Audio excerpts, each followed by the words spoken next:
Welcome back, detectives. Let's dive into another horrible case. The case of Madison Sparrow. Madison Elizabeth Sparrow was born on September 12, 2003, in Norfolk, Virginia, United States. She is the daughter of Heather Sparrow Murphy and Richard Prestige. In her family, Madison has older sisters Gwendolyn. Gwendolyn, who was born in 1999 in Durango, Colorado, is Madison's older sister from her father's previous relationship. The family later settled in Newark, Newcastle County, Delaware. On October 5, 2010, her family welcomed a new member, baby Molly. Madison loves children and often takes on the role of the eldest in the family, which includes 8 cousins. She enjoys doing things that make people happy and frequently spends time playing with children or participating in entertainment shows such as magic shows. It is easy to catch Madison in a happy moment. Her laughter is contagious, showing her youthful and cheerful spirit. However, Madison can also be thoughtful and dreamy at times. Madison's father said that since she was a child, she has displayed her wisdom through careful observation and reflection before making decisions. Additionally, she is a very emotional person. Her warm hugs can uplift anyone's mood. For her friends and family, Madison is always a reliable confidant who genuinely cares about the happiness of those she loves. Madison is a curious girl who loves to explore new things, which led her to join the Girl Scouts, an organization for girls around the world. By the fall of 2012, all the Girl Scout troops were full, but thanks to her mother's efforts, Madison was able to join a group. Madison's mother led a new Brownies troop, and Madison joined at age 9. In recent years, Madison has become one of the top cookie sellers, winning numerous medals for her impressive sales. She has been involved with the Girl Scouts for nearly 10 years, during which time she has built a strong network of friendships. Currently, Madison volunteers with her younger SI. Stir Molly's troop, as she enjoys working with other young people and making a positive impact on their lives. Madison is a kind and generous girl who acts with commitment to her faith in God and service to her country. She is passionate about helping others and strictly adheres to the principles of the Girl Scouts. However, like any other young girl, Madison also enjoys spending time having fun and living life to the fullest. Even in her teenage years, she is always the life of the parties. She often plans parties with her friends, ranging from movie nights to full-blown beauty parties with manicures and pedicures. Madison frequently stays up all night, so it is not unusual for her to struggle to wake up by noon the next day. Before finishing elementary school, Madison met Annika Stalczynski, a girl her age who was born in Newark on July 9, 2003. They quickly became close friends and studied for exams together. Information about Annika's life is limited, but it is known that her parents are Robert Stalczynski and Robin Kars. In 2004, her family lived on Arona Mink Drive in Newark. After finishing elementary school, Annika and Madison went to middle school, where they made a new friend named Noah Sharp. Noah, a native of Newark, was born on August 23, 2001. Little is known about Noah's family and background, except that his mother, Nikki Sharp, has 2 other children, David and Brianna. The trio often went out for ice cream or spent time in the large green spaces around the city. When Noah and Madison met by chance, they felt an attraction to each other, and after just a few months, a teenage romance developed. At first, they were madly in love, but in early 2020, after more than a year together, Madison decided to break up with Noah without providing any reasons. They parted ways amicably and agreed to remain friends, but Noah was heartbroken because he still loved her deeply. During this time, Annika became Noah's trusted friend. They began to see each other more often and text almost every day. Although Noah's heart was still broken, he began dating another girl after a while. Despite his relationship with Annika, Noah kept in touch with Madison. He visited Madison on her 17th birthday, September 12, 2020, and brought her a gift. It seemed that Noah was still upset about the breakup. When Annika learned about her boyfriend's meeting with his ex-girlfriend, she felt jealous. She could not accept that he was still friends with his ex. Noah's sadness also turned to anger. He wanted to hurt Madison because he felt hurt. The following week, blinded by hatred and jealousy, Annika and Noah began planning to end Madison's life. They exchanged text messages, used FaceTime, and met in person to discuss weapons and how to dispose of the body after the crime. The messages they sent each other while planning the attack were horrifying and revealed their intention to cause Madison great pain. Annika made several suggestions, including using a knife to inflict severe damage to her heart. They also discussed the possibility of using a handgun or another blunt object. According to official documents, they quickly dismissed the idea of a handgun because it would make too much noise. Although Noah was not entirely confident, they decided to use a blunt object. During their discussions, they calculated the number of bricks they would need to hold Madison's body underwater if they decided to dump her there. When in doubt, one idea was to bury her since Noah could dig a hole and knew where to find a shovel. Eventually, they came up with what they believed was the perfect plan. Madison was an ice cream lover and also cherished Halloween. She eagerly awaited October each year to celebrate her favorite holiday. Throughout the month, Annika had been studying Madison's interests and taking advantage of them. On Friday, October 2, 2020, she called Madison to ask her out for ice cream and to spend a day together. Madison agreed because she hadn't seen her friend in a long time and also wanted to buy a gift for Molly, whose birthday was just 3 days away. That day, Madison wore black tights, denim shorts, gray boots, a blue sweatshirt that said New Jersey, and white ghost earrings. She rarely wore jewelry, especially earrings, but since she didn't have much time to prepare for Halloween, Madison decided to buy these earrings to match the holiday. At 2:44 p.m., she said goodbye to her mother, Heather, promised to see her later, and then left. Although nothing unusual happened at that time, the events that followed were extremely unsettling. That was the last time her mother saw her alive.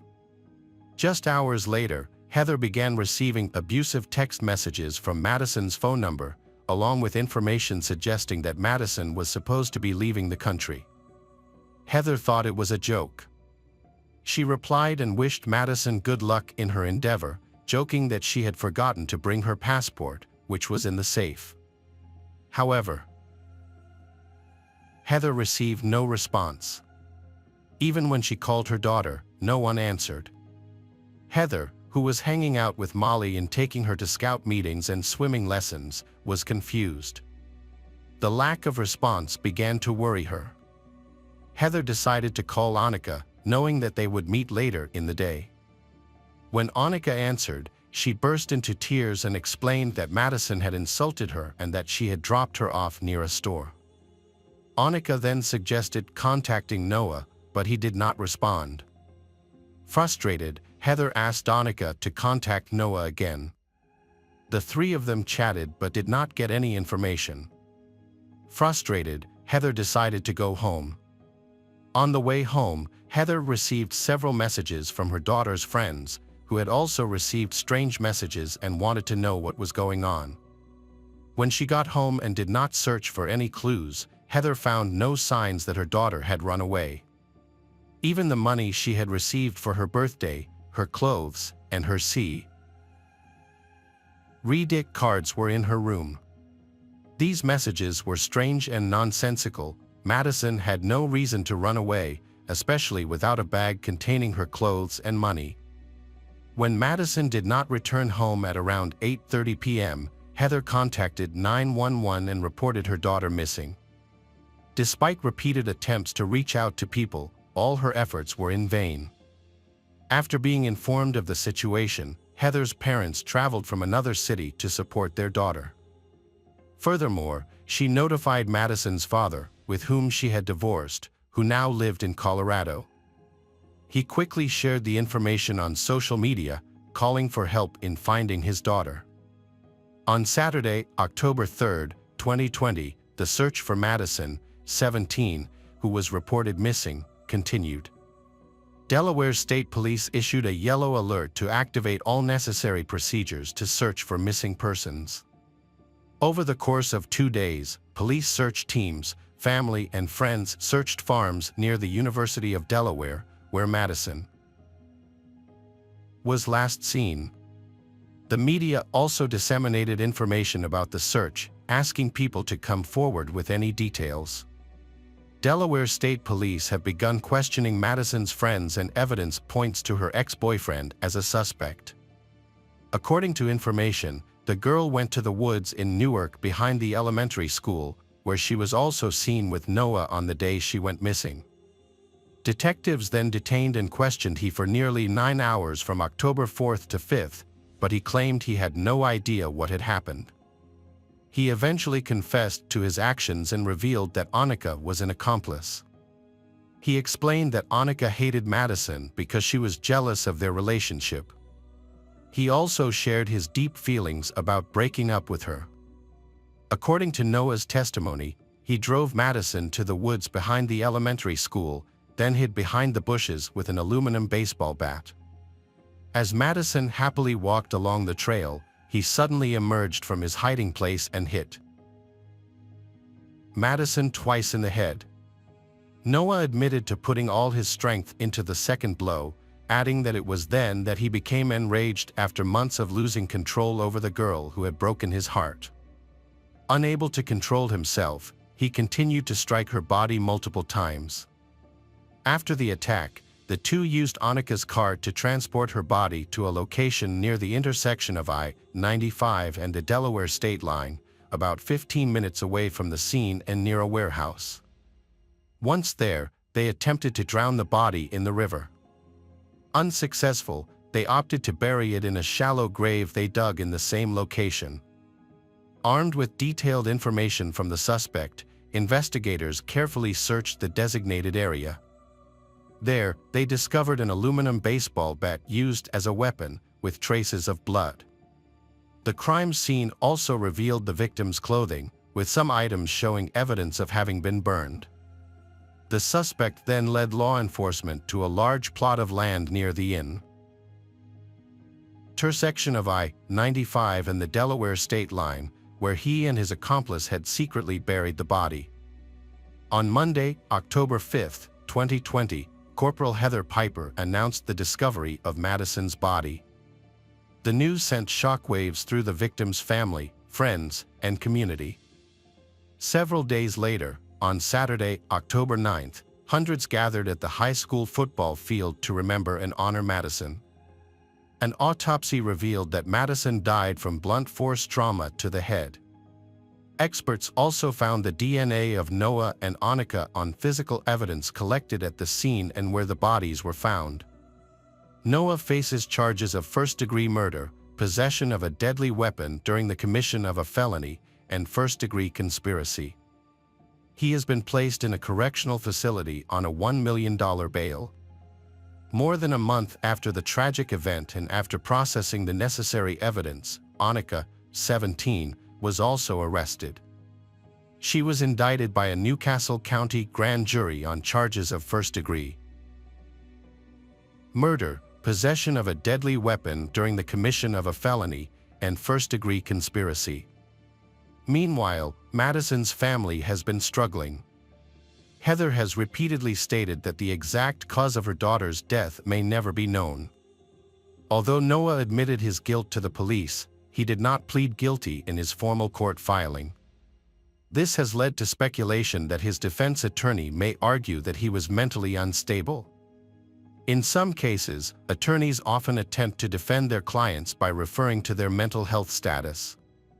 Similarly, during a preliminary hearing, Noah's attorney stated that Noah was being treated for schizophrenia and was under the care of a psychiatrist at the time of the murder.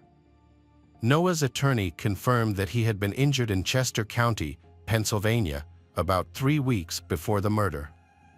The attorney explained that Noah had suffered memory loss and other problems as a result of the head injury. However, the attorney did not provide specific information about the cause and severity of the injury. In May 2021, Annika pleaded guilty to first-degree murder and first-degree conspiracy. Her attorneys negotiated with prosecutors, and Annika agreed to testify against Noah regarding his intention to kill Madison. Several people close to the victim had reported to the police about alter ego, Noah's alleged alter ego. However, prosecutors argued that Noah himself had disseminated this information, intending to use it at trial later as part of his plan to kill Madison. After 2 years of waiting, the defendant's trial began on October 20, 2022, in Newcastle County. During the proceedings, approximately 30 witnesses were called, primarily by Deputy Attorney General Matt Foley and an assistant prosecutor.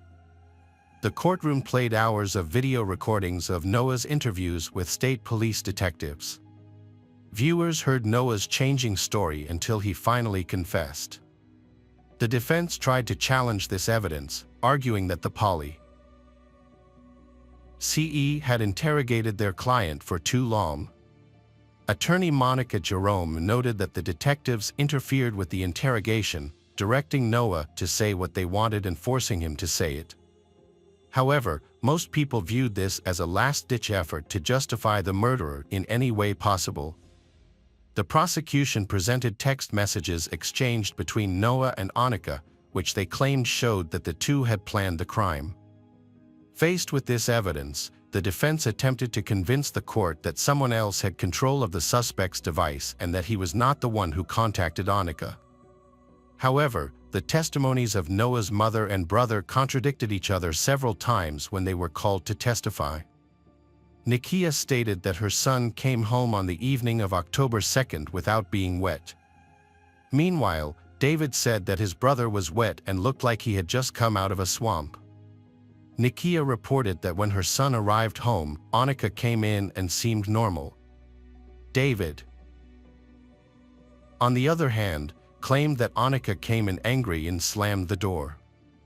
Prosecutor Matt Froley asked Nikia if she had discussed the evidence against Noah with him, to which she replied no. However, prosecutors obtained a recording of a phone call that took place a month before the trial, in which the defendant and his mother discussed surveillance camera footage at the elementary school. During that conversation, Noah informed his mother that his face was not visible in the video showing him and Annika near the school an hour before Madison was murdered.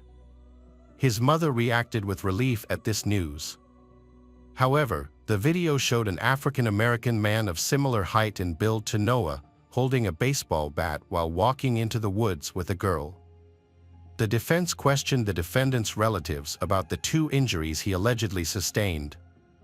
The first was a head injury on September 13, 2020. The second was another unconfirmed injury he suffered after falling off his bike, just hours before his police interview on October 4. Noah's lawyers argued that these injuries could have caused dissociative amnesia, attempting to justify the statements he made to the police. The court considered the arguments of both the prosecution and the defense regarding the victim's injuries. Annika, the accused, gave a 3-hour testimony that supported the prosecution's arguments. During her testimony, she calmly explained that Noah had convinced her that Madison had talked badly about her behind her back. However, Madison's family and friends insisted that she had never spoken ill of her friends. After 8 days of trial and more than 250 pieces of evidence presented by the prosecutors, the jury took just 3 hours to reach its final verdict. Noah Sharp was found guilty on all counts, including first-degree murder, and sentenced to life in prison without the possibility of parole. When the jury's verdict was announced, neither Noah nor his mother showed any emotion. Noah simply reneged and smiled at his mother. The Madison family cried tears of relief before leaving the courtroom. In Annika's case, When she was convicted, prosecutors stated that under Delaware law, she would be sentenced to life in prison with the possibility of parole after 30 years, since she was a juvenile at the time of the crime. Welcome back to our channel. Today we will explore a new case. The case of Mike and Missy McIvor. During a tropical storm in the Florida Keys, Missy McIvor and Mike were murdered in their home. Missy was 9 months pregnant at the time, which made the case especially heartbreaking, not only for the police investigating, but also for the entire state of Florida today. We explore this shocking murder. Susan Michelle Emil, also known as Missy, was born on July 24, 1962, in Titusville, Pennsylvania, from a young age. She had the ability to draw others in. She had a warm smile, a caring nature, and a kind heart. Missy had a deep love for children, which she pursued by becoming an elementary school teacher, a dream she cherished and worked hard to achieve. Mike McIvor was born on April 15, 1961, in Cincinnati, Ohio. His parents had a deep passion for airplanes, a relatively new invention at the time. His mother worked as a flight attendant, while his father was an airline captain for Mike's family.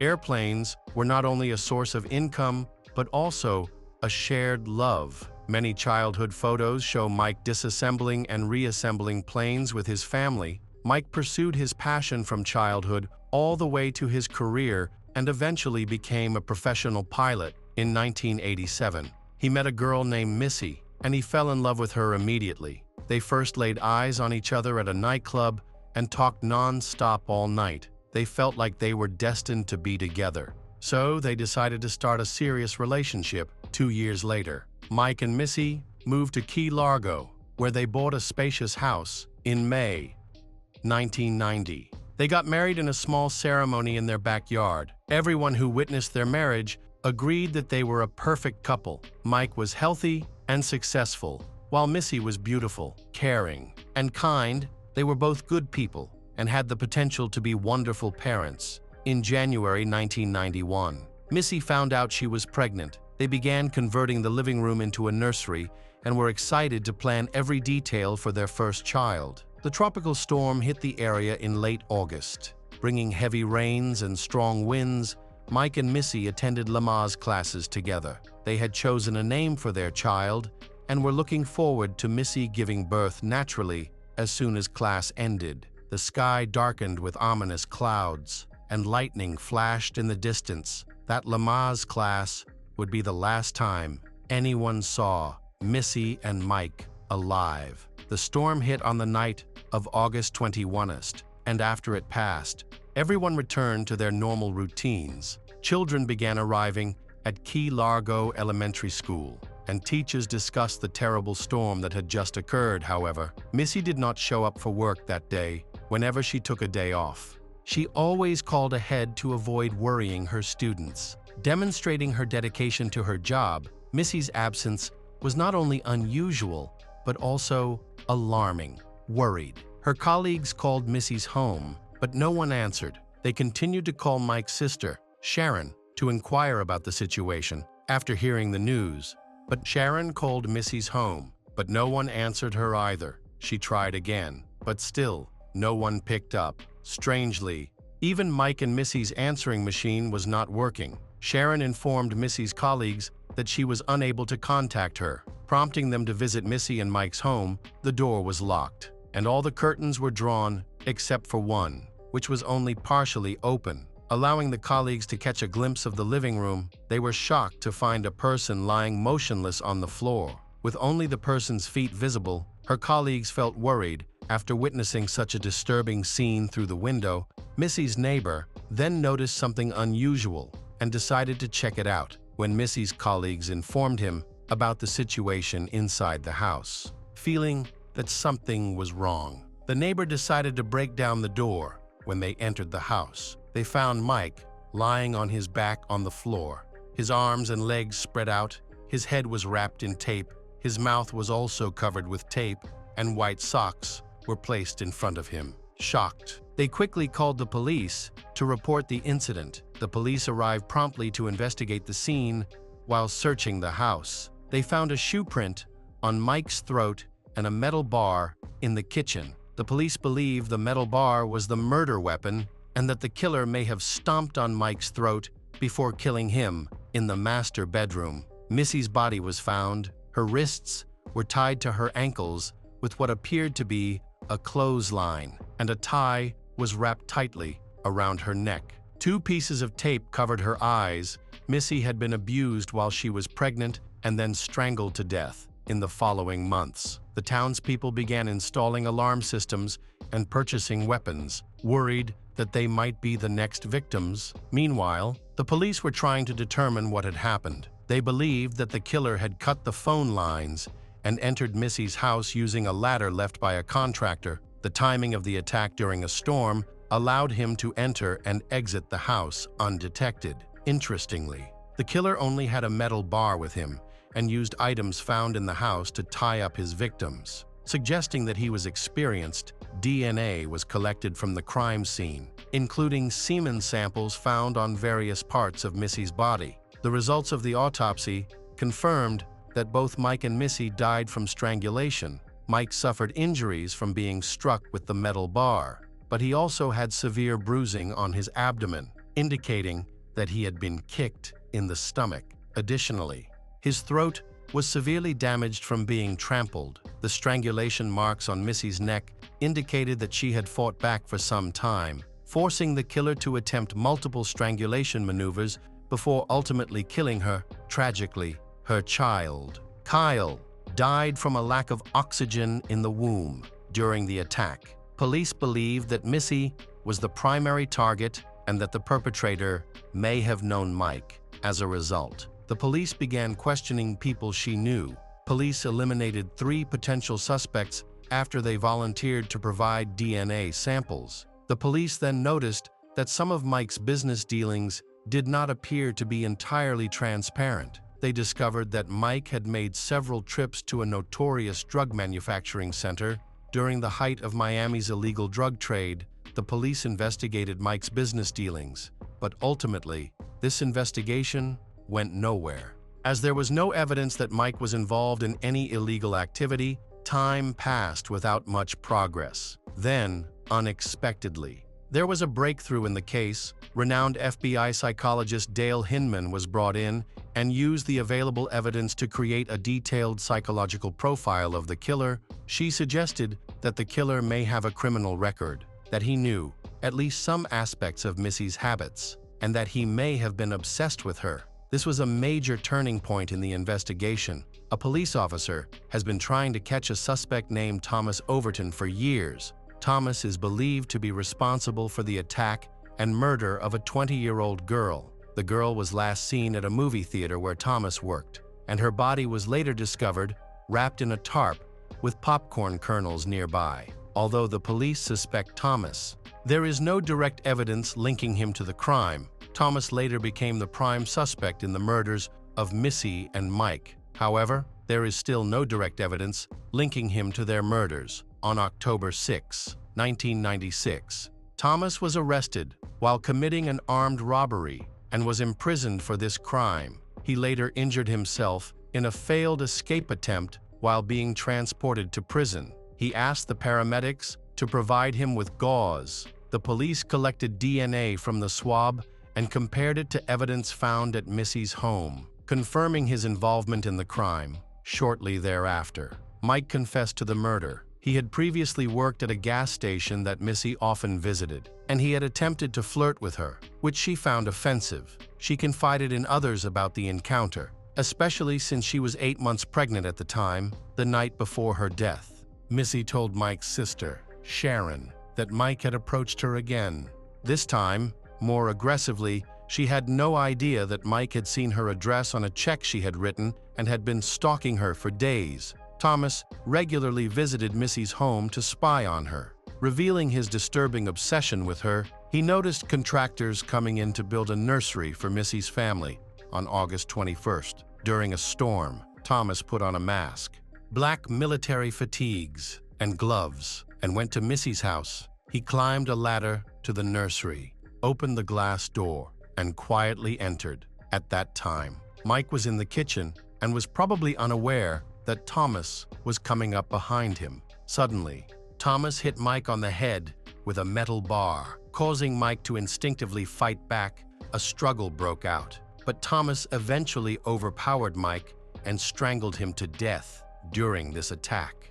Missy entered the room, saw what was happening, screamed, and ran to her bedroom. Thomas followed her, and in his confession, he claimed that she begged for her life and tried to tell him that she was pregnant. However, her words had no effect on him. He then killed Missy and abused her. The trial of Thomas Overton began on October 17, 1998. Prosecutors presented new evidence, including photos of Missy's pregnant belly that Thomas took after she was killed during the trial. Thomas smiled and gestured towards Mike and Missy's family throughout the proceedings. He remained cold and cruel, seemingly enjoying the attention and considering himself a victor. Despite the overwhelming evidence of his guilt, on March 18, 1999, Thomas Overton was sentenced to death for the murders of Mike and Missy McIver. He is currently on death row and has shown no remorse for his actions. Mike's parents died shortly after his death. Unable to cope with the loss, Mike's sister,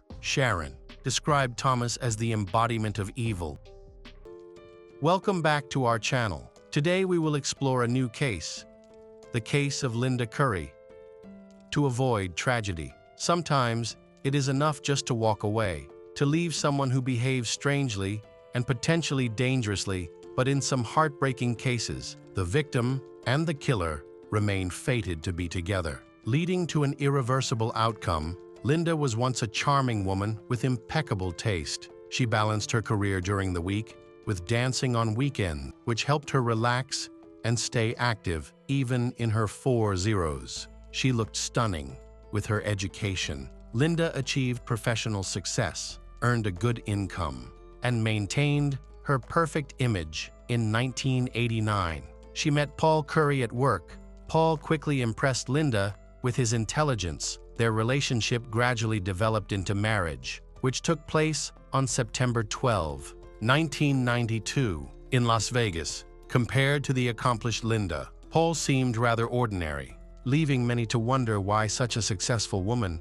was attracted to him. Although Linda spoke of him with admiration, their friends felt the couple lacked harmony. Paul was short and not particularly noticeable. Except for his intelligence, he lacked wealth and career success, which he often attributed to his age. Many found Linda's choice unusual. Her friends felt she was simply flattering herself by being with a younger man who was 13 years her junior, about a month after the wedding. Linda called her friend Mary Siebold to tell her that Paul wanted to buy her $1 million life insurance policy, and Paul is the beneficiary. Soon after, Linda began to experience strange and disturbing changes in her life. Previously full of life and energy, she was now tired all the time, and her appearance was affected. These symptoms caused Linda's relatives and Mary to begin to suspect that Paul might be the cause of Linda's declining health. Paul firmly denied these suspicions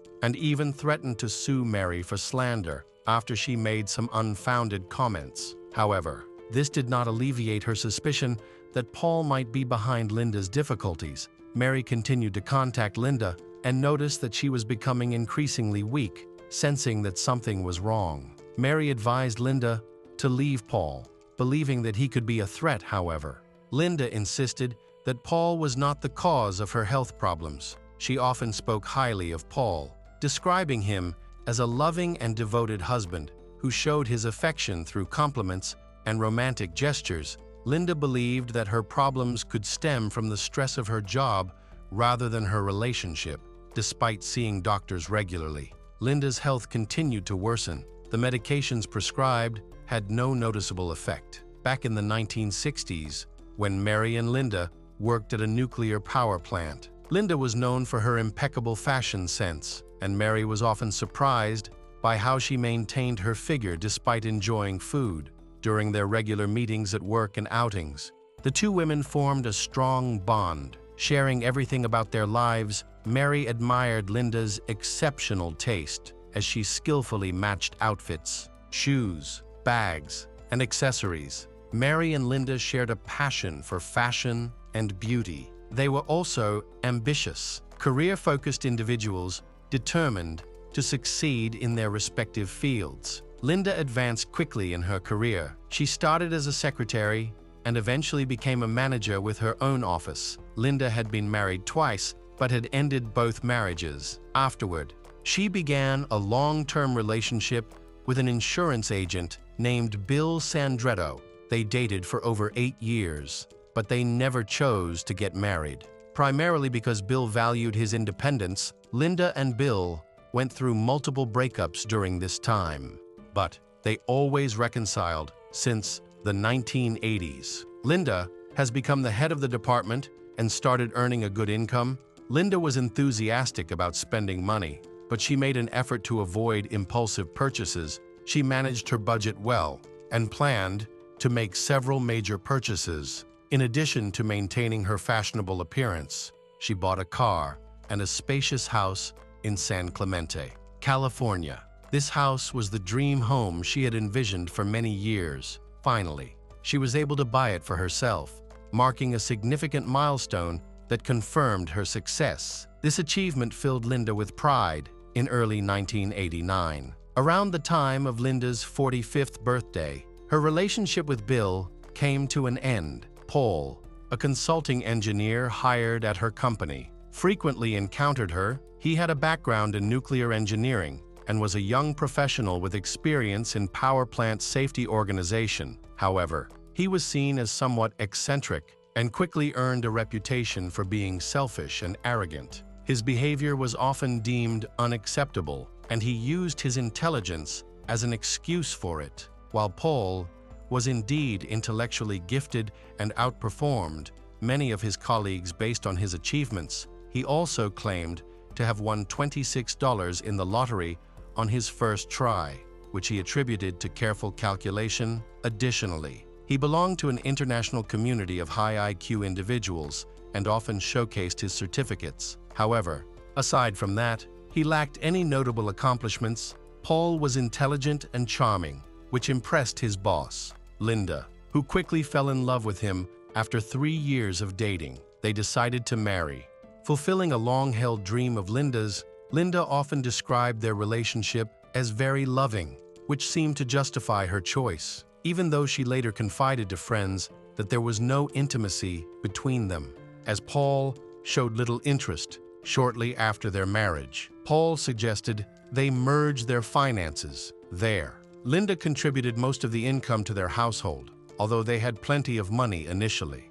Linda soon realized that her salary was not enough to cover their expenses. Despite her careful budgeting in the past, she found it increasingly difficult to save, and her funds were nearly depleted each month before her next paycheck. When she investigated the issue, she discovered that Paul had been using their joint finances to support 2 ex-wives and 3 children, whom Linda had not known about before their marriage. He dismissed this as a minor deception, and unfortunately, Linda believed him. This revelation surprised her friends, as she had always been financially responsible. As their marriage continued, Paul displayed increasingly suspicious behavior, leading to repeated concerning incidents, along with the story of the insurance contract. This raised red flags since he entered the marriage without any assets. While Linda owned a large mansion, multiple cars, and had invested in designer renovations, she still dressed elegantly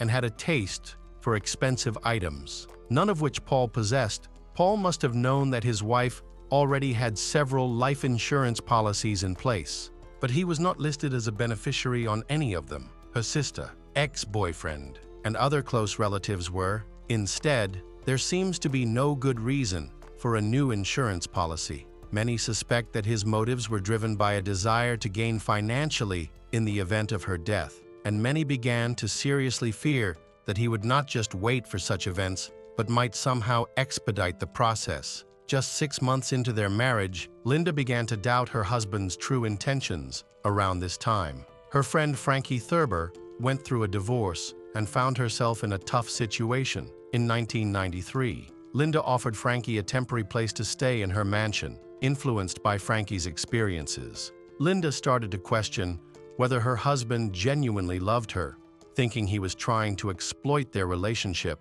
As a result, she asked Frankie not only to stay with her, but also to keep an eye on Paul and report any suspicious behavior. Even Frankie noticed that Paul had strong feelings for Linda, which showed in his actions. Although Paul wasn't wealthy and couldn't shower her with gifts, he expressed his love by taking care of her. He would cook delicious meals and pamper her with treats when she came home from work, followed by running a hot, foamy bath for her. This daily ritual became Linda's favorite. Observing this, and after listening to Frankie, even Mary eventually agreed that Paul seemed to be a loving husband dedicated to making his wife happy. In June 1993, just before their first wedding anniversary, Linda's health began to decline. She experienced a mysterious illness, feeling persistently unwell without any typical symptoms of common ailments, like a cold. Instead, she suffered from ongoing stomach issues. Her condition worsened rapidly, and within a few days, she was hospitalized. By then, Linda was unable to get out of bed, shocking everyone around her, including her doctors. As she was once a healthy and vibrant 45-year-old woman, despite extensive examinations, the cause of her illness remained undetermined. In early July 1993, Linda was admitted to a hospital in Samaritan due to gastrointestinal problems. She was given a private room and assigned a qualified nurse for her care. Paul, her husband, stayed by her side and did everything he could to support her. 2 days after the admission, the nurse connected Linda to an IV for hydration and briefly left to attend to another patient. When the nurse returned, she noticed something alarming. The saline bag appeared unusually dark. The fluid looked cloudy and slightly yellowish, suggesting that something might have been added to it. The nurse quickly disconnected Linda from the IV, took the bag for lab analysis, and reported her findings to the hospital management. On that day, Linda received a visit from her ex-boyfriend Bill, who was shocked by her frail appearance. Linda looked emaciated, as if she was struggling to survive. Within a week, she decided to go home, despite having difficulty walking, and was discharged from the hospital. However, her happiness was short-lived. Just 21 days later, she was readmitted due to a stroke. Linda nearly died, but was saved at the hospital. Subsequently, an analysis of her IV bag revealed a dangerously high dose of the painkiller lidocaine, which should not have been present for intravenous use. The medical center's management contacted the police, prompting an investigation that focused on one suspect, Paul, who was accused of attempting to poison his wife. Despite these alarming developments, Linda maintained that she loved Paul and had no plans to leave him. Did she realize that he might be the poisoner? It's possible that she simply pushed such thoughts away and didn't want to believe them. Meanwhile, her friends and family rallied against Paul, urging Linda to end the relationship for her safety. Nevertheless, she chose to stay with him. Linda eventually recovered from her mysterious illness, but the investigation into the poisoning stalled without any conclusions. Just 5 months later, in December 1993, Linda fell ill again with the same mysterious illness that doctors could not diagnose. Paul took her to a different hospital in Mission Viejo, where no one knew him, although he expressed distrust in the local specialists. The doctors there largely repeated the same diagnoses and conclusions as before. It appeared that Linda was being poisoned slowly. The medical staff also began to suspect her husband, who was always nearby. A nurse was assigned to monitor and care for Linda. She secretly communicated with Linda and warned her that her husband might have ulterior motives. A few days later, a similar incident occurred to one that had happened 5 months earlier. The nurse had briefly stepped out, leaving Paul alone with Linda. When the nurse returned, Paul was missing, and the IV drip bag looked different. It was later analyzed and found to be contaminated with unknown substances. The medical staff was already suspicious of Paul, believing he might be involved in an attempt to harm Linda to ensure her safety. They even placed a warning sign at the entrance of her room, with the content prohibiting Paul Curry from entering without an escort. The police were called back to Linda's room, where she explained that Paul had significant credit card debts, yet she insisted he was a wonderful, devoted, and loving husband. She maintained that he was very kind and could never harm her. It was possible that both medical institutions had misjudged the situation. When investigators interviewed Paul, he insisted that he had no idea what was happening to his wife and was simply waiting for her recovery. However, case records revealed a troubling discovery during searches of their mansion. In Paul's room, on his dresser, were all the life insurance policies taken out on his wife. This raised suspicions after Linda was discharged from the hospital. She spoke with Frankie, who confirmed that she had not placed the documents there, which meant Paul had done it. There was no one else involved. It was evident that Paul aimed to profit from her death. Despite this, Linda did not believe he was capable of such a terrible act. Nearly 6 months later, on June 9, 1994, Mary received an email from Paul informing her that Linda was feeling worse than ever and that an ambulance had been called. He believed Linda was dying and urged Mary to come and support her. Later, around midnight, Paul called 911, claiming he had awakened to find his wife not breathing. In subsequent conversations with Linda's family and the police, he maintained that he sensed something was wrong, saw that Linda was barely breathing, and tried to perform artificial respiration, but she did not respond, prompting him to call for emergency help. By the time Linda arrived at the hospital, she had already died. Paul appeared to be a heartbroken widower, crying on the shoulders of Linda's family and friends, while they all quietly suspected him of murder. During the autopsy, the forensic expert found an unusual mark behind Linda's right ear, which they believed might be a sign of a syringe injection. A toxicology report later showed that Linda had a lethal amount of nicotine in her blood. This was particularly puzzling since Linda had never smoked. How could nicotine have entered her system? Consequently, her death was ruled a murder. But authorities found no evidence linking Paul to the crime. There were no syringes or needles at the scene, and the IV bags from previous cases did not have Paul's fingerprints. Meanwhile, Paul attempted to claim $1 million in life insurance from his deceased wife because he had previously successfully convinced Linda to purchase a new policy. Soon after Linda's death, it was discovered that she had handwritten a note,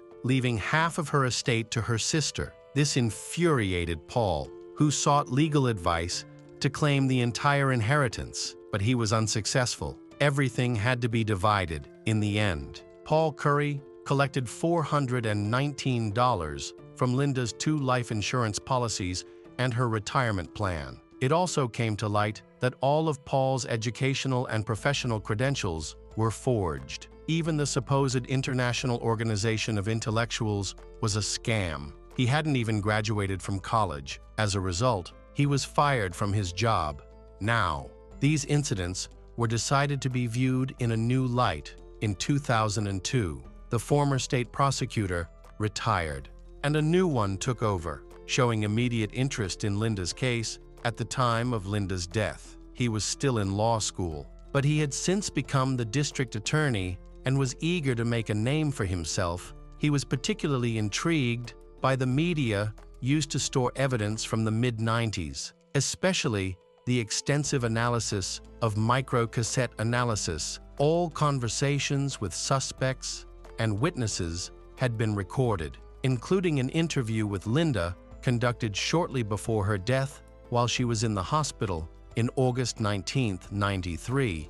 During the investigation, authorities believed Linda was a victim of poisoning and sought to identify any potentially dangerous individuals in her life who might want to harm her. Mary quickly named one suspect, Paul Curry. He had the most significant motive. He stood to gain $1 million from insurance and ownership of his wife's property. The new prosecutor investigated the background of Paul and found that his entire life was based on deception. A poison expert specializing in substances like nicotine was consulted for the case. He determined that the nicotine level in the victim's blood was 4 to 5 times higher than a lethal dose, which could not have resulted from smoking alone, given the forensic experts' initial findings. It was concluded that Paul had administered a fatal injection discreetly behind Linda's ear. Death occurred approximately 20 to 30 minutes later, leaving no chance to save Linda.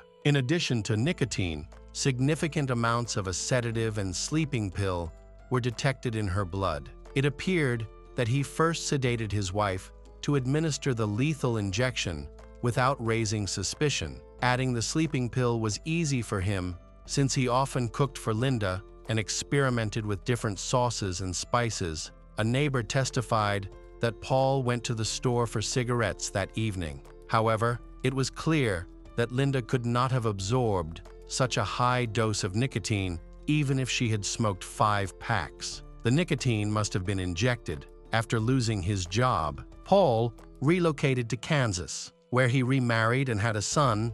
He initially worked as a used car salesman and did well, but later grew bored and switched to being a building inspector. During this time, he had never broken the law and seemed to be a good family man and a respected member of the community. On November 9, 2010, Sergeant Schull questioned Paul Curry under the pretense of questioning him as a potential witness in an unrelated case. In reality, they aimed to discuss Linda's death. Paul, believing they were out-of-state police officers unfamiliar with him and his late wife, began talking freely when asked about his past relationships, without requesting any identification. To the officers' surprise, he shared a story that contradicted his earlier statements. This led to the decision to arrest Paul Curry for revealing too much information. 16 years after his wife's death, Paul was finally held accountable.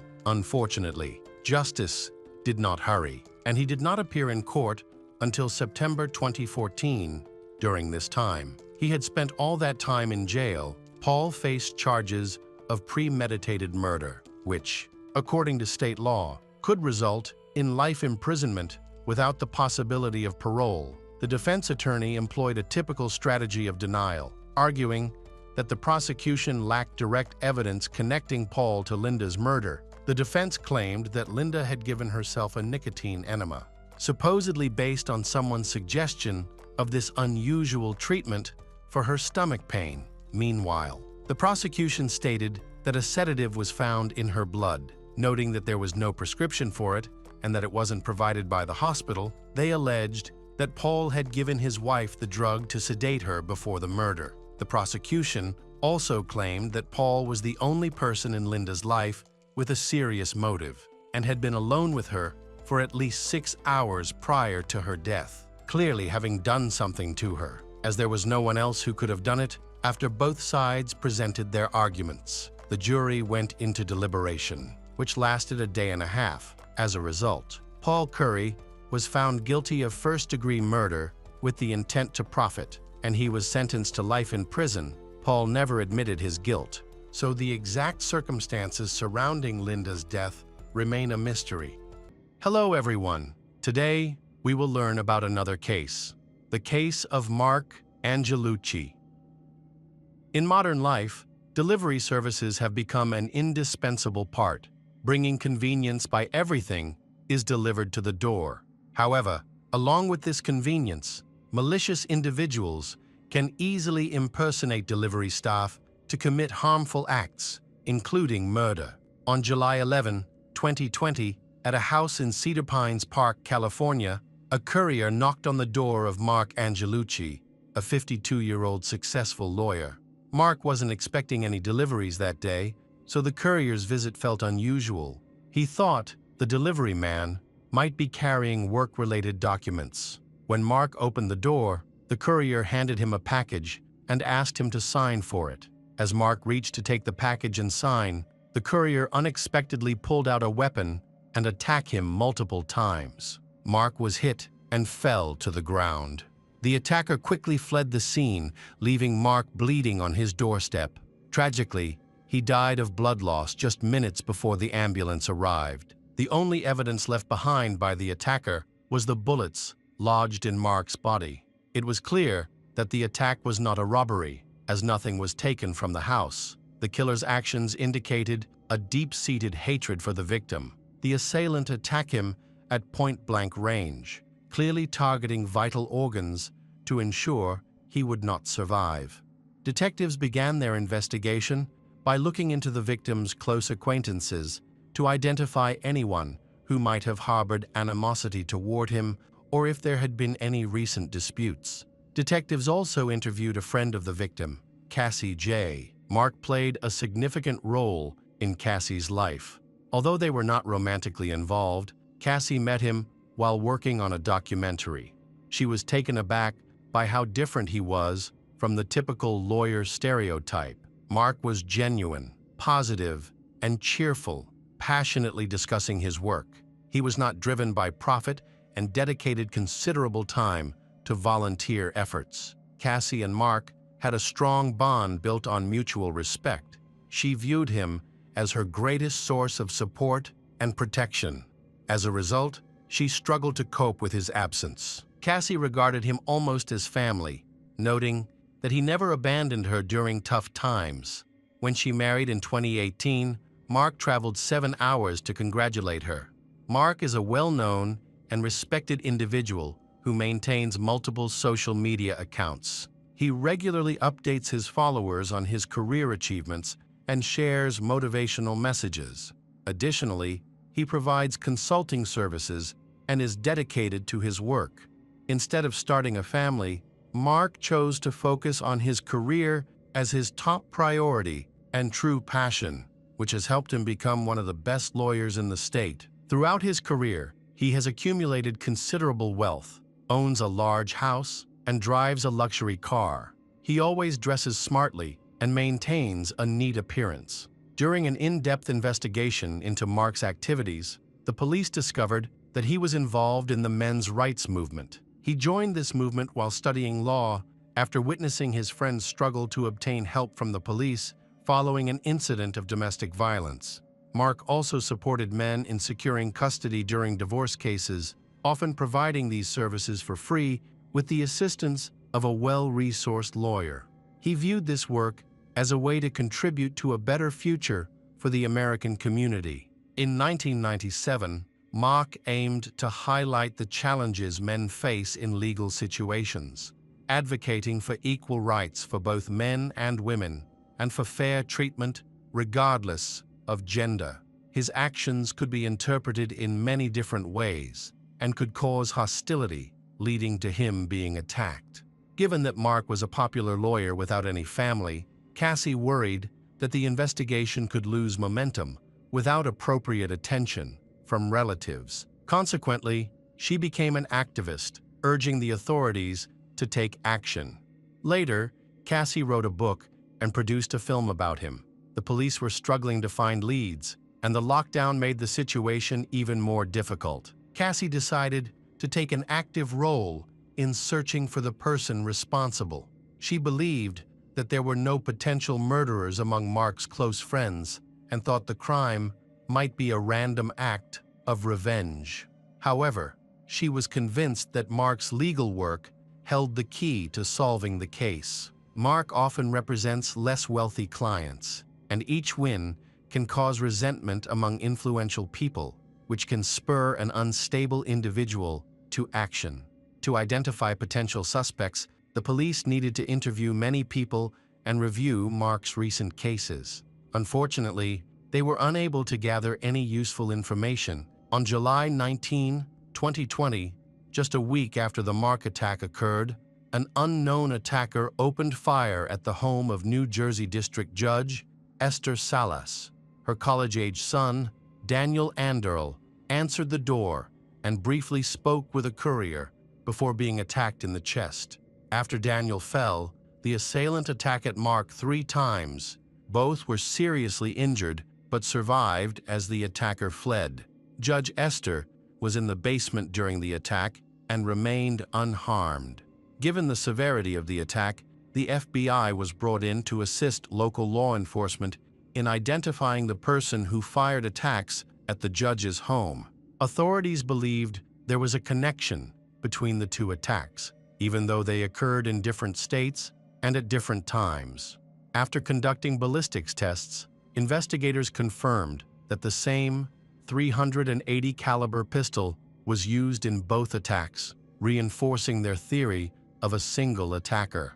Additionally, several neighbors reported seeing a light-colored car leaving the area. The attacker wore a mask, making it difficult for witnesses to provide a description.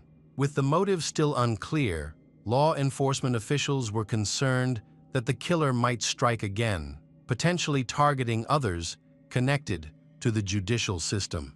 It appears that Judge Esther Salas was the target of the second attack. Esther had an impressive career, even running for the Senate in 2011. She lived with her husband, Mark, who worked in the justice system as a prosecutor and later as an attorney.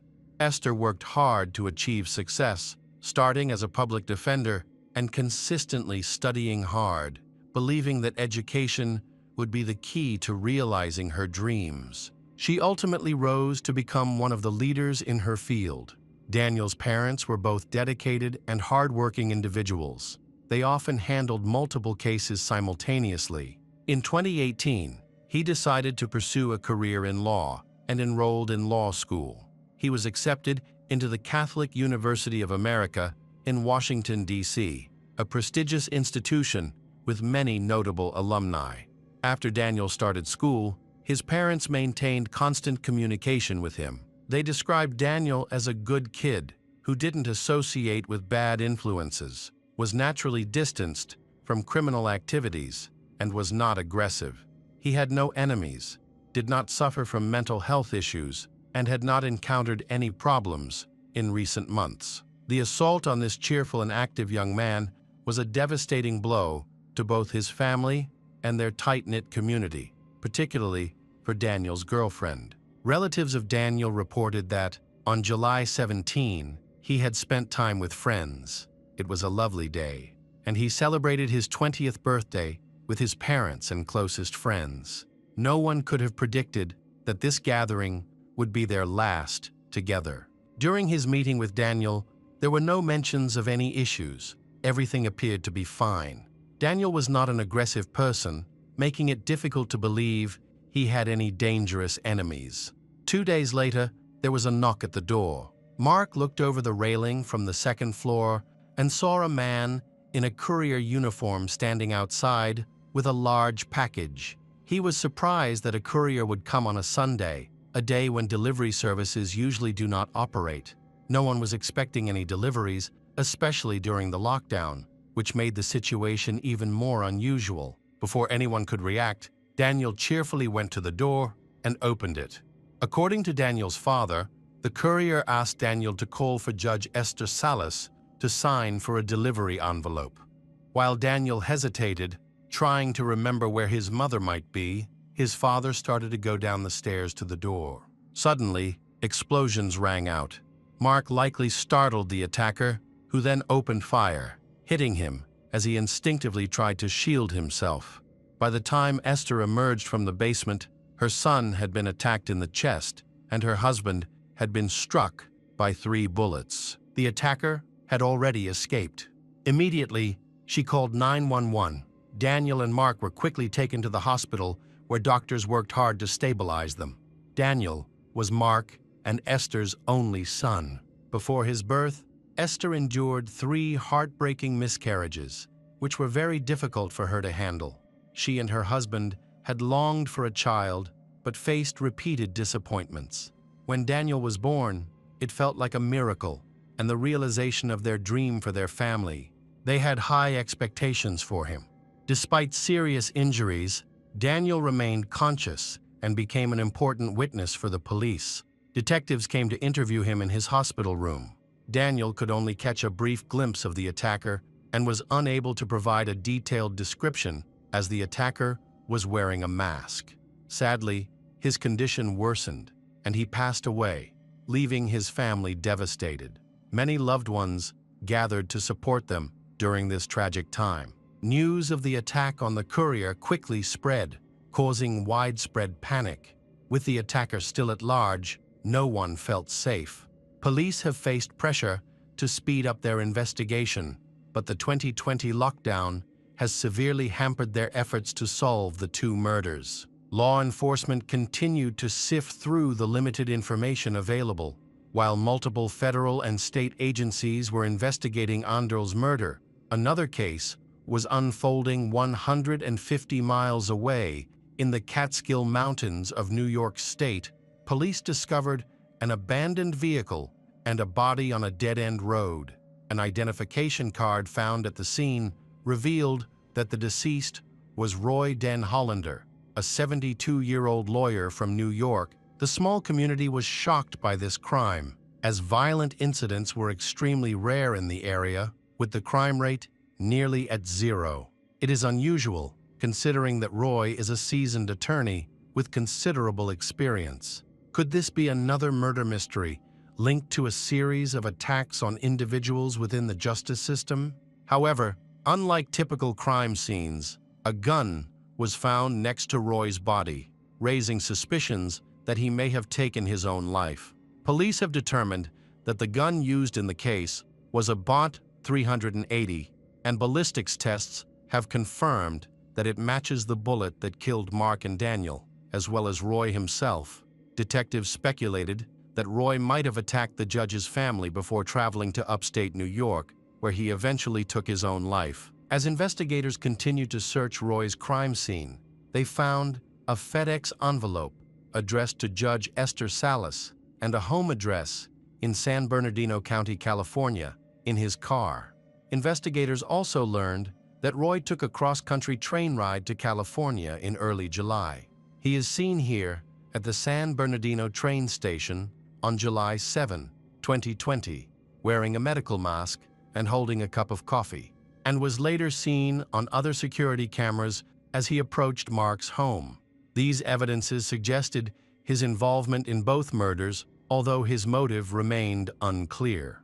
Detectives began investigating Roy's background and uncovered several troubling details. They examined his computer and phone, revealing that he had written a memoir filled with questionable content, almost 2,000 pages long.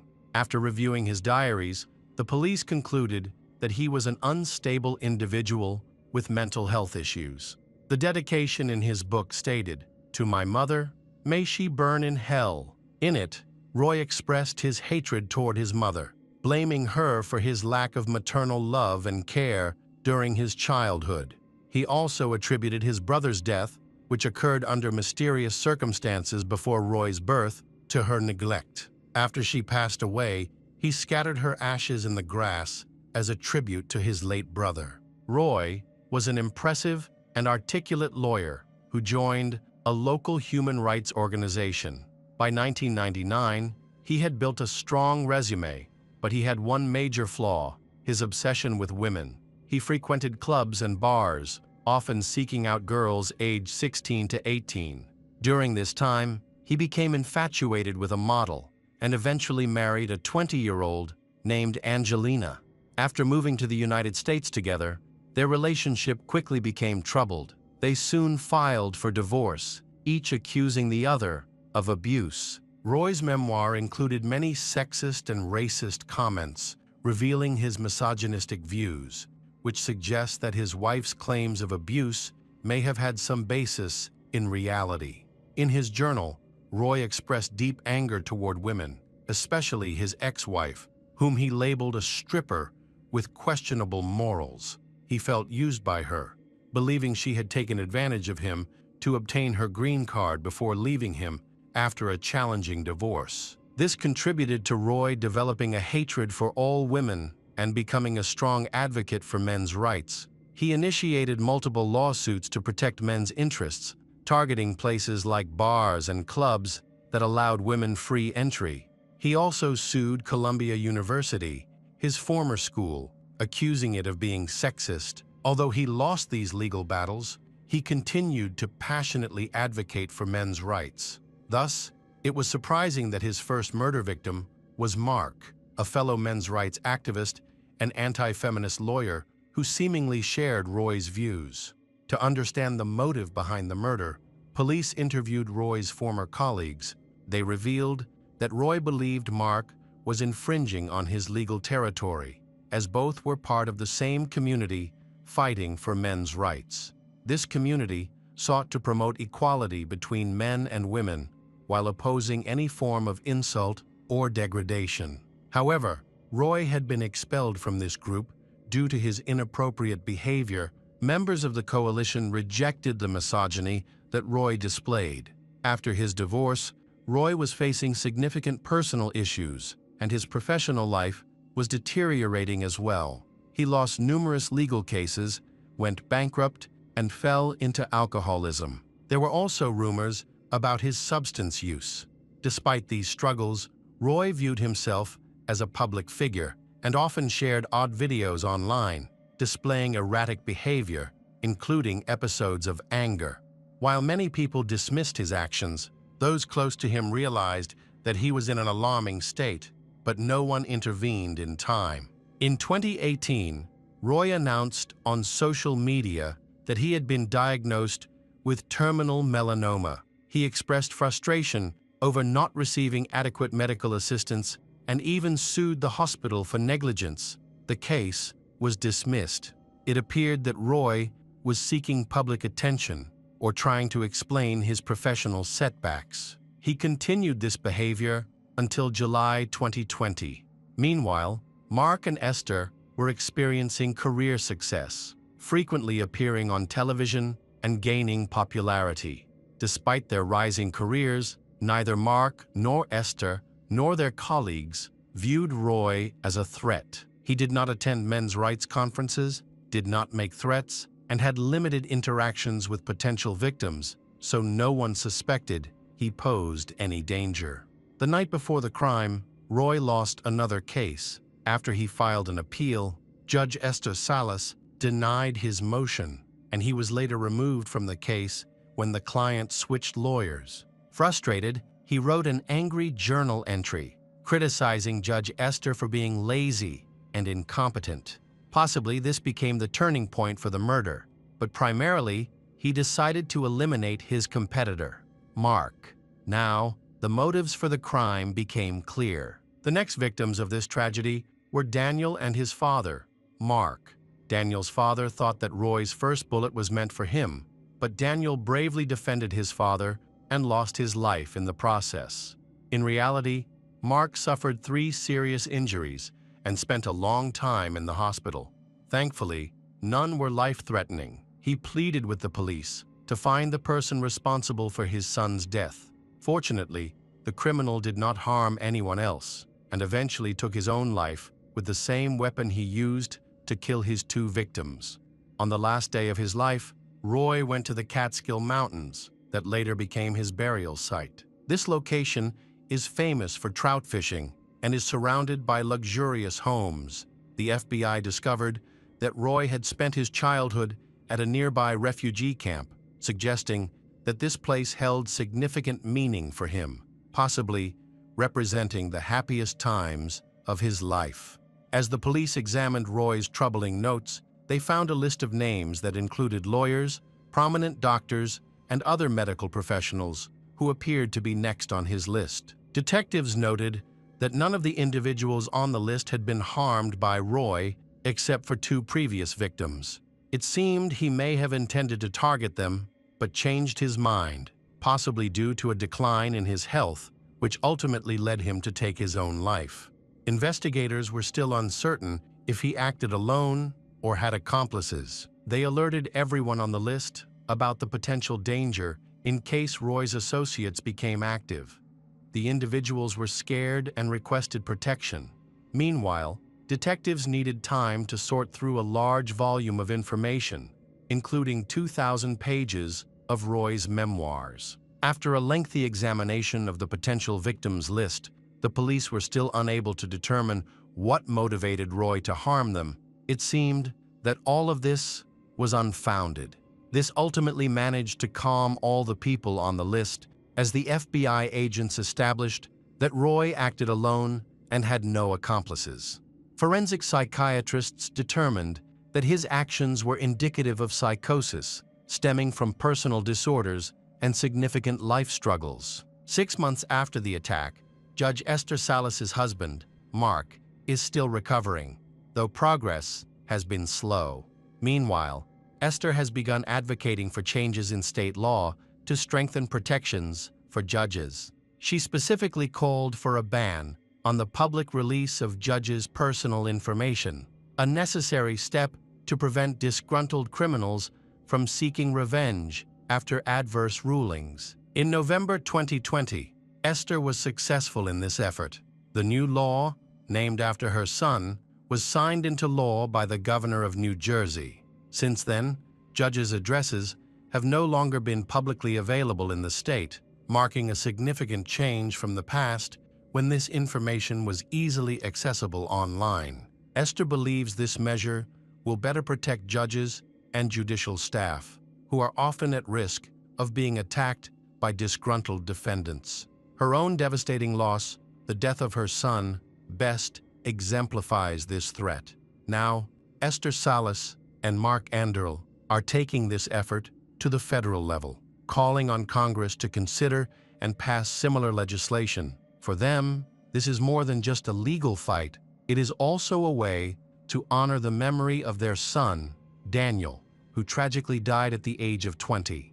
They view Daniel's death as a cowardly act of revenge and are determined to use this loss as motivation to push for justice and protect others in the future. Hello everyone. Today, we will learn about another case. The case of Zachary Davis. Zachary Everett Davis was 15 years old when he committed a particularly cold-blooded and senseless murder. Just a couple of years later, he gained notoriety on the internet after a chilling interview with Dr. Phil McGraw. In that interview, he details the murder, what he felt, and what was going on in his mind. The Davis family lived in Hendersonville, Tennessee. The family included Chris, the father, Melanie, the mother, and their two sons, Josh and Zachary, who were just a year apart in age. This close age made them more like best friends than typical brothers, as they spent a lot of time together playing and hanging out. Overall, the Davis family appeared to be happy and normal, except for Zachary, the younger son, who was a challenging child. He was quiet, shy, and emotionally distant, often displaying obsessive behaviors due to his sadness. Then, as Zachary grew a bit older, some strange symptoms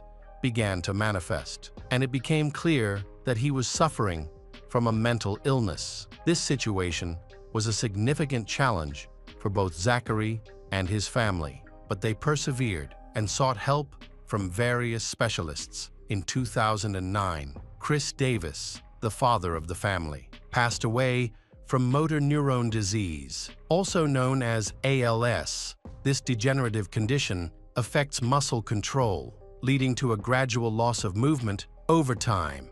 Individuals with ALS often become unable to walk and may need a wheelchair. The disease also impacts speech, making it slurred and difficult to understand, and in some cases, it can completely rob patients of their ability to speak. Witnessing a loved one endure this painful decline is incredibly challenging. Unfortunately, the Davis family underwent this firsthand as they watched Chris decline until his death. This experience deeply affected the entire family, especially Zachary, who was very close to his father. After his father's passing, Zachary's behavior changed significantly. He became withdrawn and fell into depression. His mental health worsened, making daily life a struggle.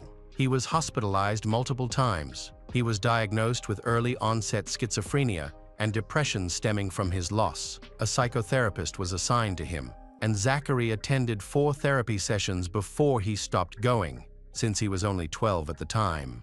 His mother, Melanie, took him to the appointments for reasons unknown. She eventually decided to discontinue the therapy sessions and instead began taking him to a doctor. Whether Zachary resisted therapy or his mother was too busy, he ultimately received no support for his mental health issues despite his challenges. Zachary made an effort to lead a normal life. He attended school, but he rarely interacted with anyone there.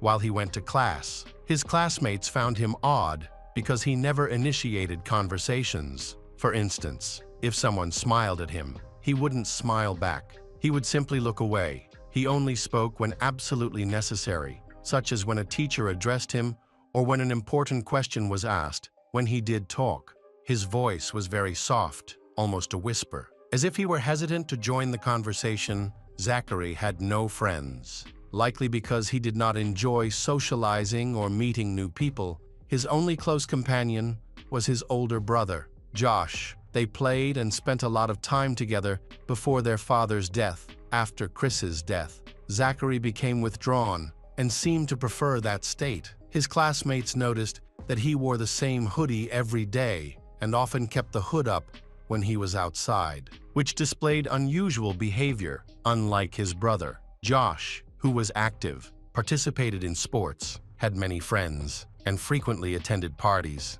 Zachary chose to isolate himself in his bedroom. He showed little interest in going outside or engaging in a lively, varied life. He did enjoy reading and watching movies, especially horror films, which were his favorite genre. He also had a fascination with true crime documentaries and became overly engrossed in real-life criminal cases. Sometimes idolizing the criminals, this interest was unhealthy. While watching crime films, Zachary exhibited no empathy for the victims and instead became captivated by the killers. Viewing them as role models, he kept multiple notebooks because he loved to write and draw. One of these notebooks was always with him and served as a diary where he recorded his feelings and daily experiences. When Zachary turned 14, he told his mother that he had started hearing voices. Specifically, there was one voice he heard every night that caused him so much stress he could hardly sleep. This voice belonged to his deceased father and said many distressing things. Concerned, Melanie took Zachary to a psychiatrist. Unfortunately, his condition only worsened initially. Zachary only heard the voice at night when he was trying to sleep, but eventually it began to occur all the time, and he found himself constantly talking to it over the next few years. Zachary's mental health continued to decline, and he did not receive adequate support, although he had a diagnosis. He did not attend regular therapy sessions and likely wasn't on any medication after the loss of Chris. Melanie tried to balance work and household responsibilities while spending quality time with her sons. She worked hard to create a sense of normalcy in their lives by organizing family activities and planning fun outings. On August 10, 2012, Melanie took her sons to the movies, and they all had a wonderful time. After the movie, they returned home late and went to bed, however. Zachary had different plans for the night. He packed a backpack with notepads, pens, a toothbrush, a change of clothes, a ski mask, gloves, a hammer, and a knife. He then zipped up the backpack and went to the garage to retrieve a heavy sledgehammer that the family kept there. Around 11 p.m., Zachary picked up the sledgehammer and walked to his mother's bedroom. He paused at the door. Looking at his mother was asleep with the lights off. In that moment, he felt completely clear-headed. He approached her, lifted the sledgehammer, and began to strike her repeatedly with all his strength. He did this with such brute force that her blood splashed all over the room. The force of the blows caved in his mother's skull. Zachary recounted that his mother regained consciousness after the first or second blow, but she couldn't speak.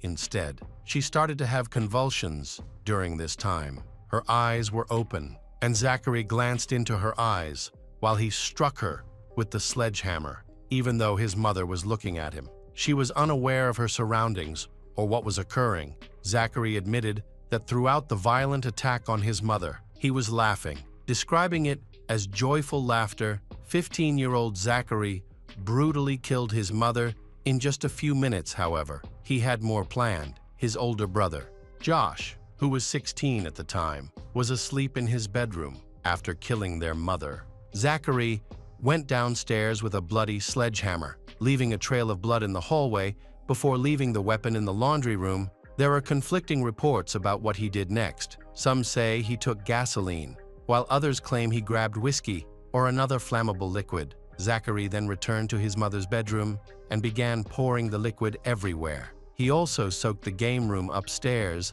with the flammable liquid after setting fires in both rooms. He took a pre-packed backpack and left, allowing the house to burn along with his mother's body and his still-living brother. Zachary's plan went horribly wrong. He wanted the house fire to destroy any evidence of his crime and to eliminate his brother. However, he made a critical error by setting the fires in 2 rooms and then closing the doors. This restricted the fire's spread, causing the smoke alarms to activate immediately. The noise of the alarms woke Josh. He jumped out of bed and rushed to his mother's bedroom. When he opened the door, he was met with a horrifying sight: his mother lying on the bed, covered in blood. In that moment, Josh realized he couldn't save her. She was already dead. Frantic, he ran out of the house to a neighbor's home and called 911. It's hard to fathom what must have been racing through Josh's mind.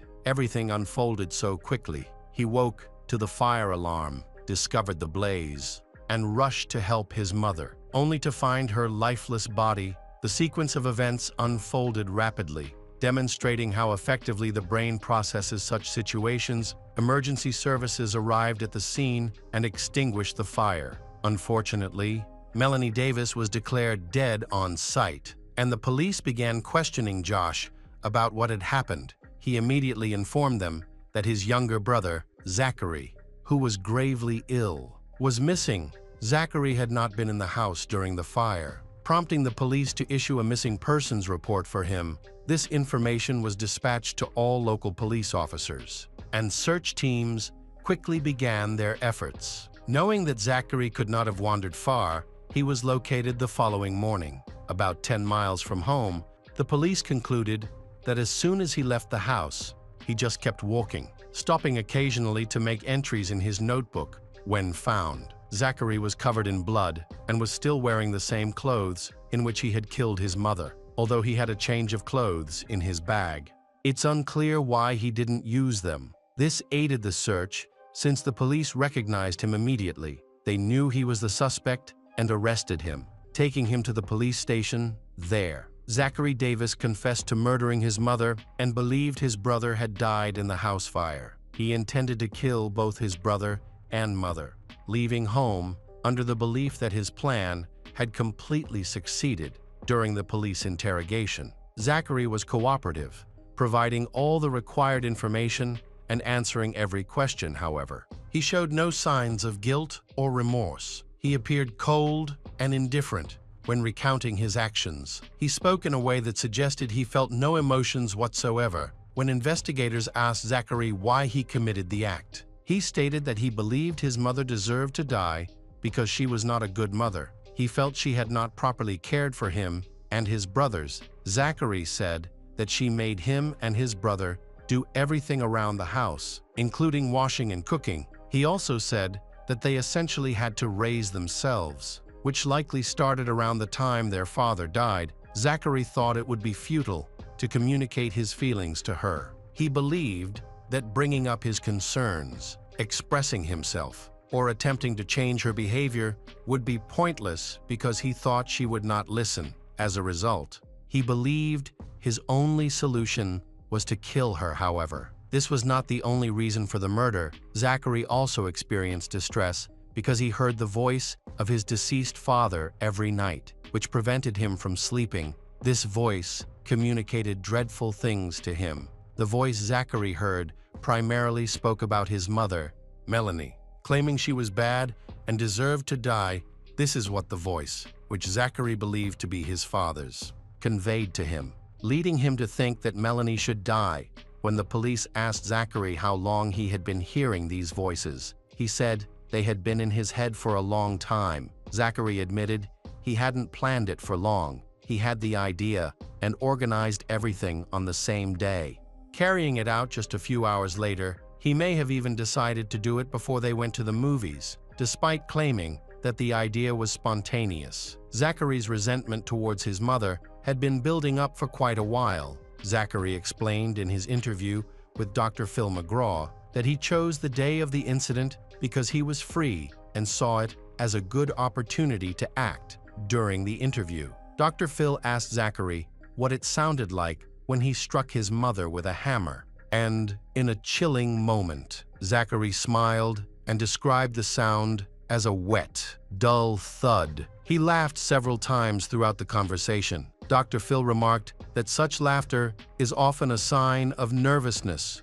rather than malicious enjoyment. Regardless, Zachary's laughter came across as unsettling. He claimed to love his mother. Though his sincerity was questionable, he acknowledged that they were not close and rarely communicated. Yet there was no animosity between them. The case shocking not only to the public, but also to those who knew the Davis family. While many were aware that Zachary struggled with mental illness, no one expected him to commit such an act against his mother.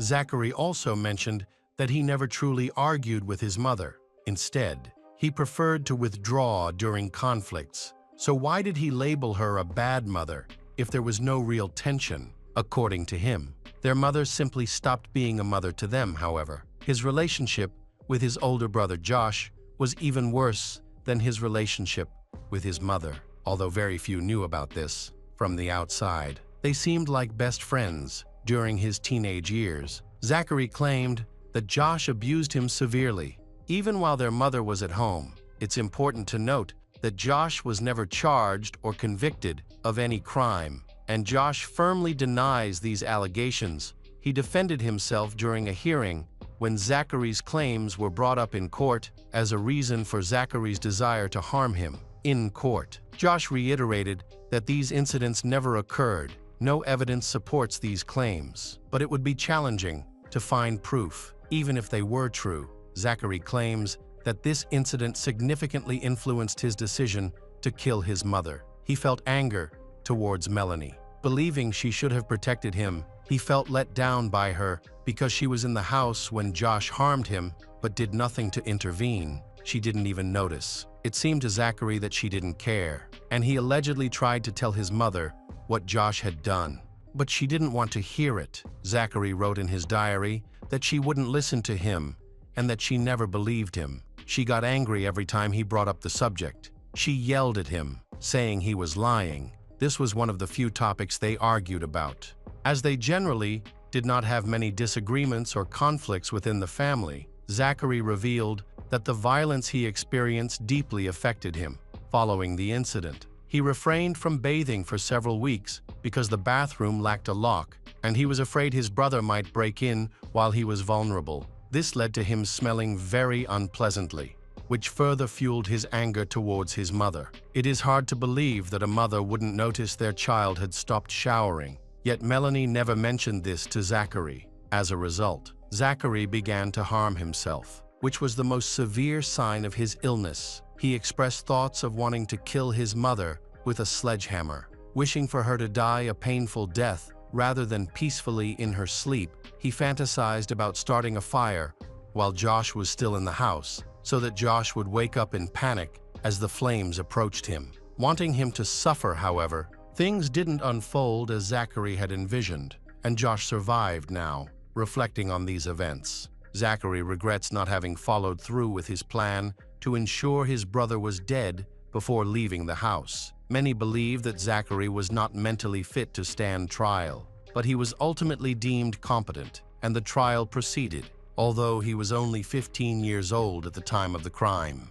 He was tried as an adult. Zachary's defense team presented several factors that may have influenced his actions. They highlighted the death of his father, the voices he claimed to hear from his father, the violence inflicted by his brother, and the alleged neglect he suffered from their mother, Melanie. These were presented as reasons for Zachary's behavior. However, a few days into the trial, an unexpected development occurred. When called to testify about his mother's murder, Zachary claimed he did not commit the crime. This was surprising, especially since he had previously confessed to the police and discussed the incident for months. He now stated that he had no knowledge of who killed his mother and later accused his brother, Josh, of the murder, saying he tried to cover for him by taking the blame. No one believed this new story, as the evidence clearly pointed to Zachary as the perpetrator. It was evident to everyone that he was responsible for the crime, and it was well known that Josh was not involved in their mother's murder. On Friday, June 5, 2014, when Zachary was 17 years old. Sumner County Judge D. David Gay sentenced Zachary Davis to life in prison, with a minimum term of 60 years in Tennessee and the possibility of parole after 51 years, when he is eligible for parole. Zachary Davis will be about 68 years old, whether this murder was a brutal murder or the result of a mental disorder. It is a tragic story of a family destroyed.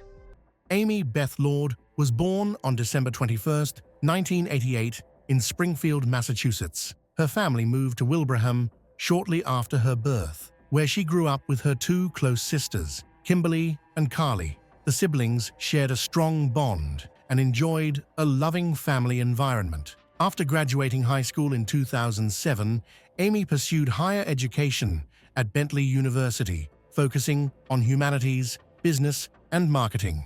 Thanks to her remarkable intellect, she excelled academically and earned her bachelor's degree in 2011, becoming a certified marketer. Following her studies, Amy aimed to kickstart her career, relocating to Boston, Massachusetts. There, she quickly found a position as an internet marketing specialist and worked for 2 years. Life was going well. She made close friends and was in a relationship with Mike Cassell, with whom she was planning to start a family. On July 23, 2013, at 5:38 a.m., 24-year-old Amy was in the lobby of her apartment building. She had woken up early to meet her friend and co-worker, Christina Kelleher, for a gym session at 6 a.m. However, when Amy didn't arrive, Christina waited at the bus stop for a while before deciding to go to the gym alone, assuming her friend had overslept and didn't want to wake her. Although Amy was usually very punctual,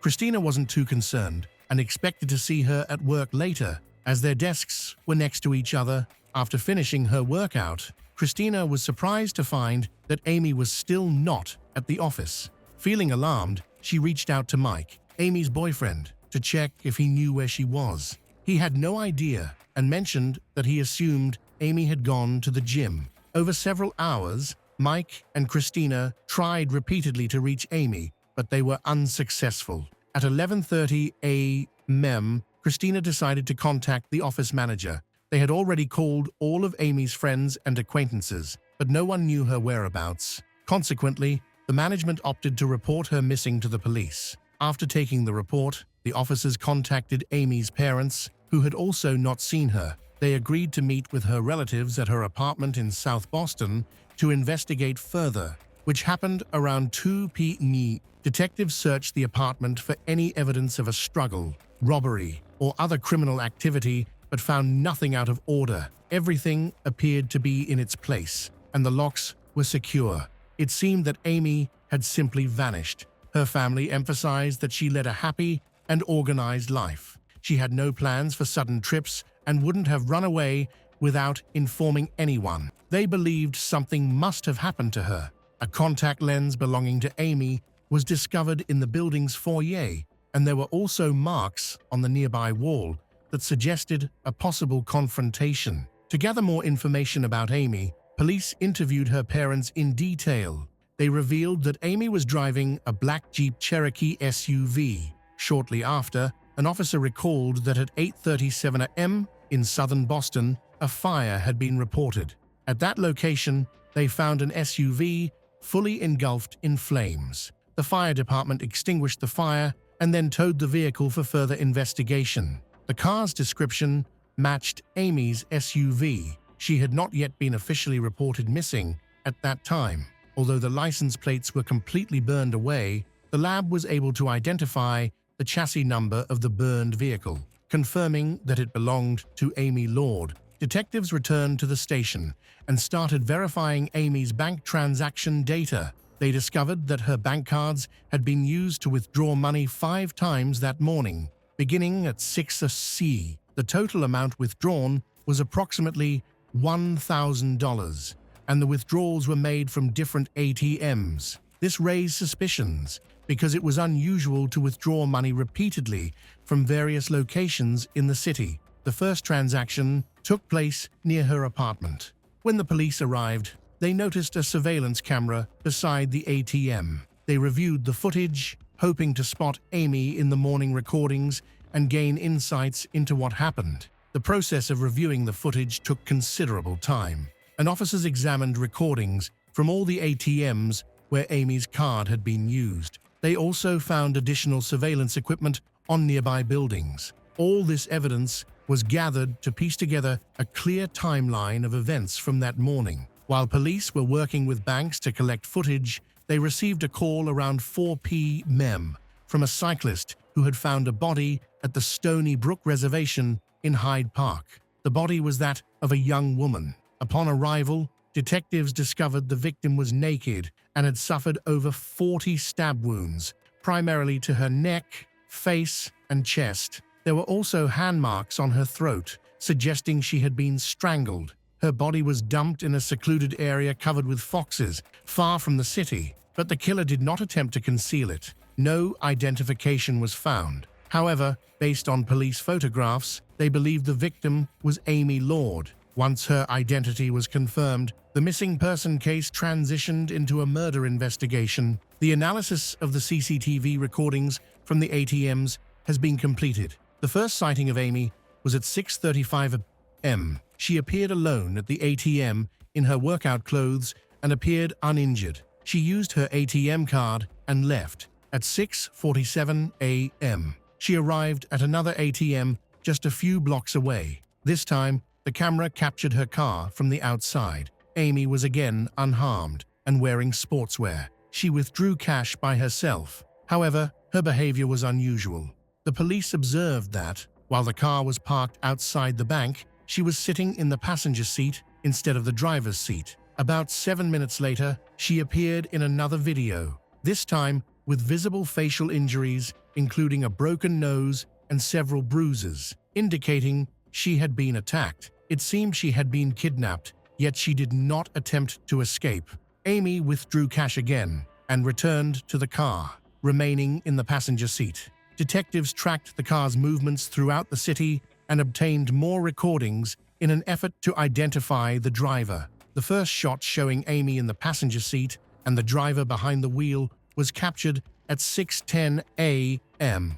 This helped them establish a timeline of events, but they still could not identify the driver's face. While reviewing the footage, the police noticed that the driver was hiding his face, possibly with a t-shirt or a headband. He wore a cap, and in one clip, when he adjusted it, it showed that he had a clean-shaven head. Detectives needed to find the exact moment Amy was abducted, so they continued gathering information from CCTV cameras. This effort led them to capture the moment Amy left her apartment. As soon as she opened the door, she was attacked by an unknown man who had been waiting outside. Pacing back and forth, he forced her inside, and they stayed behind the closed door for about 15 minutes. At 5:52 a.m., both of them came out and walked toward Amy's car.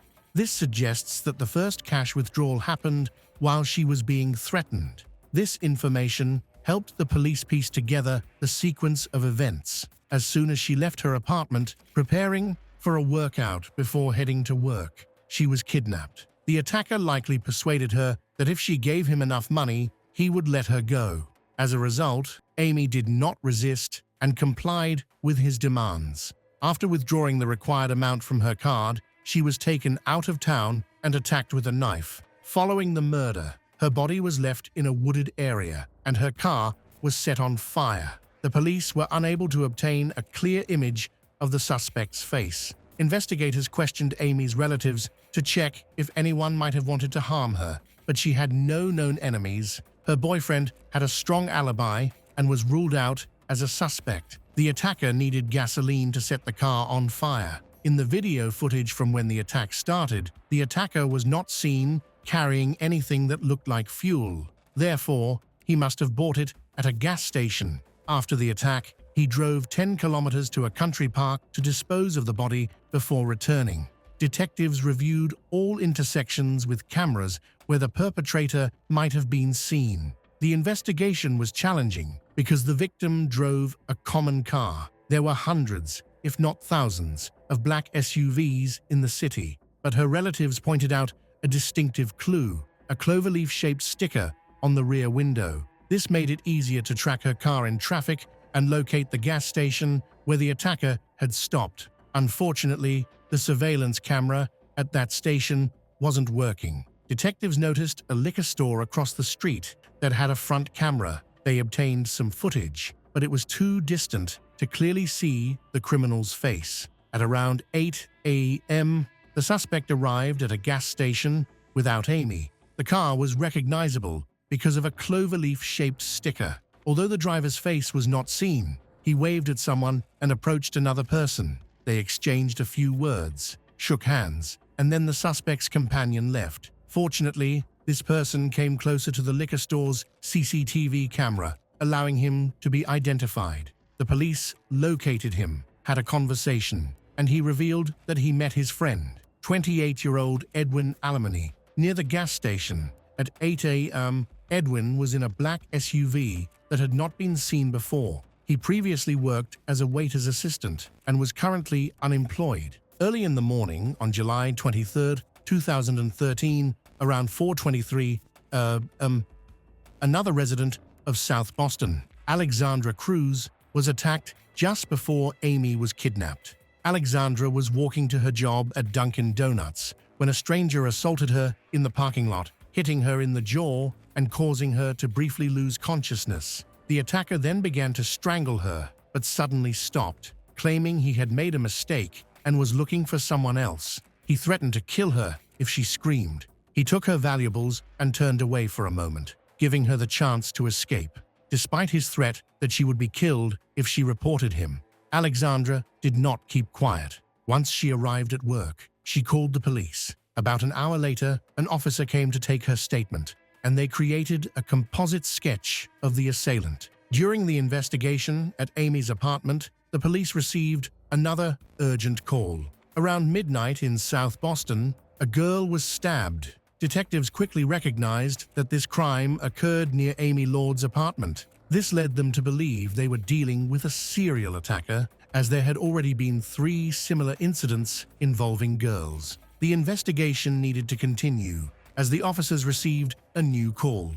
21-year-old Kaylee Ballantyne was attacked shortly after midnight. She was the only daughter in her family, raised alongside 2 older brothers, which may have contributed to her ability to defend herself. Her parents described her as a fighter from a young age. All the children in the family were athletic, but despite her delicate appearance, Kaylee displayed remarkable strength, sometimes even outdoing her brothers. In 2003, when she was just 11, she faced a serious incident when a basketball backboard fell on her head, leaving her in a coma for a month. Fortunately, she survived, recovered fully, and even resumed playing hockey. When the police spoke with the victim of the latest attack, Kaylee was injured, but still alive and able to recount her night. She had been working and was heading home around midnight. With her headphones on, she didn't notice any danger right away. As she approached her apartment, she noticed a suspicious-looking man on the opposite side of the street. He was large and appeared to be watching her. Then, he crossed over to her side, stopped, and stared at her for about 5 seconds. This made her feel uneasy, so Kaylee hurried her steps. She got to her apartment and went to enter the code to get in. Initially, she entered it wrong, but got it right on the second try. When Kaylee opened the door, the man was right behind her. He put his hand on her left shoulder and pushed her through the door, his right hand holding a knife to her head. Kaylee fell to the floor, and the attacker pushed down on her, sitting on top of her. She pleaded for her life, asking him to take anything he wanted, but he began to stab her without saying a word. In a desperate attempt to protect herself, Kaylee crossed her left arm over her chest and started to fight back with her right hand. She also kicked at him. During the struggle, she successfully knocked the attacker's hand away, causing him to accidentally hurt himself and loosen his grip.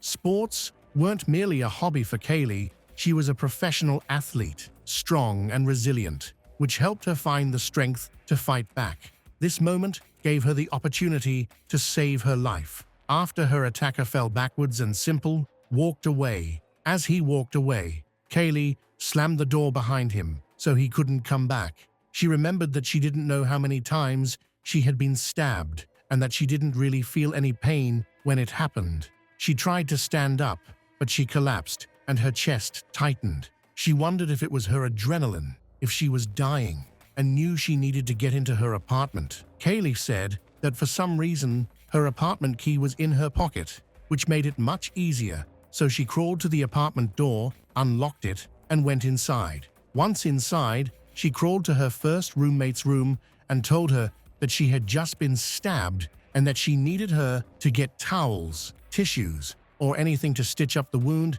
and then call 911. She insisted on calling her loved ones, worried that she might not make it through the attack. Her friends stayed calm and encouraged her to call emergency services first. Meanwhile, the neighbor took a video of everything Kaylee said. Remarkably, she managed to remain calm, even though she had sustained serious injuries: 2 stab wounds to her face and 2 to her neck. In total, the attacker had stabbed her 9 times, with 1 wound puncturing her left lung and another coming dangerously close to her heart. The trial of Edwin Alemany started in 2015 and lasted for 14 days. The key witness for the prosecution was Kaylee, the survivor.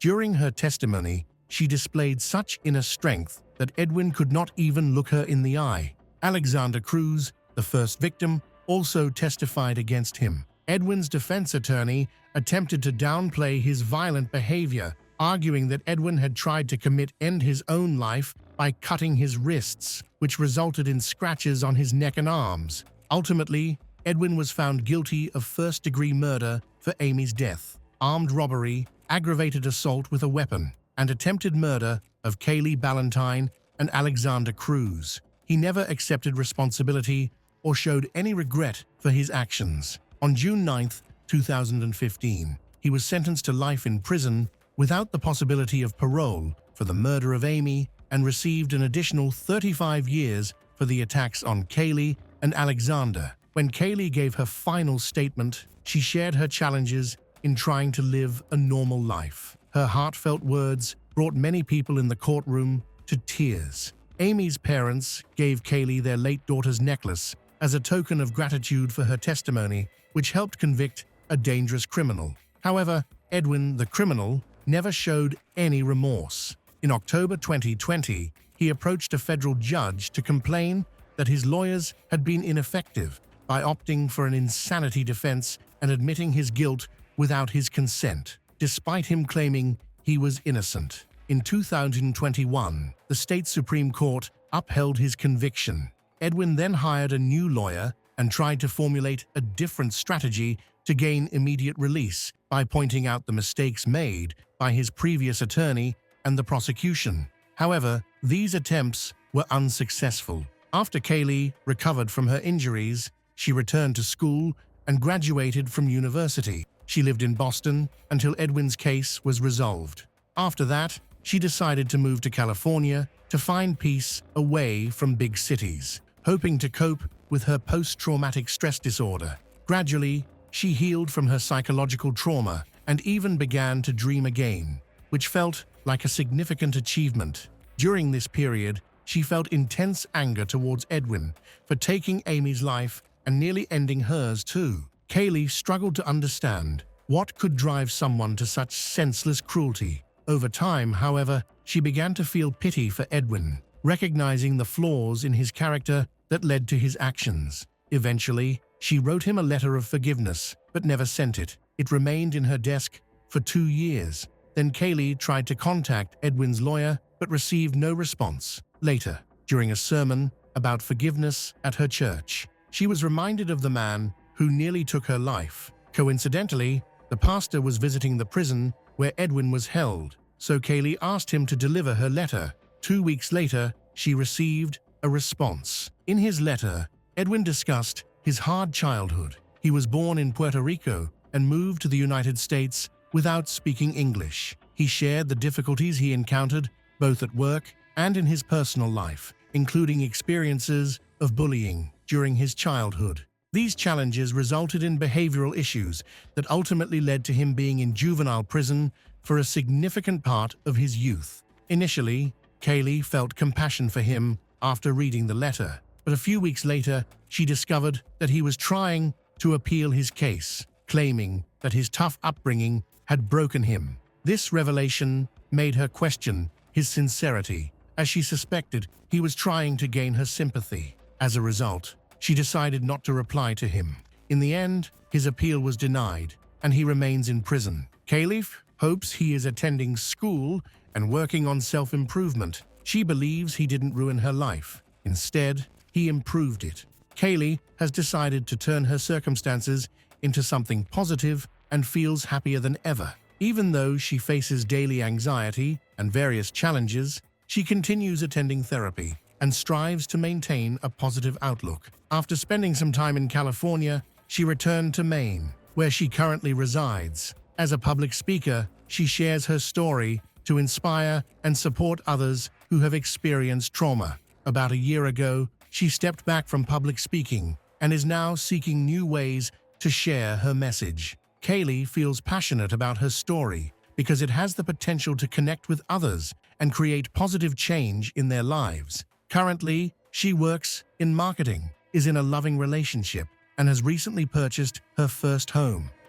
On a cold December night in 2011, 13-year-old Erica Lynn Parsons vanished without a trace. Her parents claimed she had gone to live with her biological grandmother, but their story raised suspicions. As investigators began to dig deeper, unsettling details emerged: stories of bruises, unexplained absences, and a plastic tote that became impossible to overlook. What truly happened to Erica, and why did it take years for the truth to be revealed? This is a tragic story of a girl who was silenced, but whose story would not remain hidden. Erica Lynn Parsons was born on February 24, 1998, Carolyn Parsons' child. Carolyn separated from her husband, Steve, who was not the biological father, before Erica was born. Despite her small size, Erica was a lively baby. However, just days after her birth, Carolyn had to make a difficult decision due to financial struggles.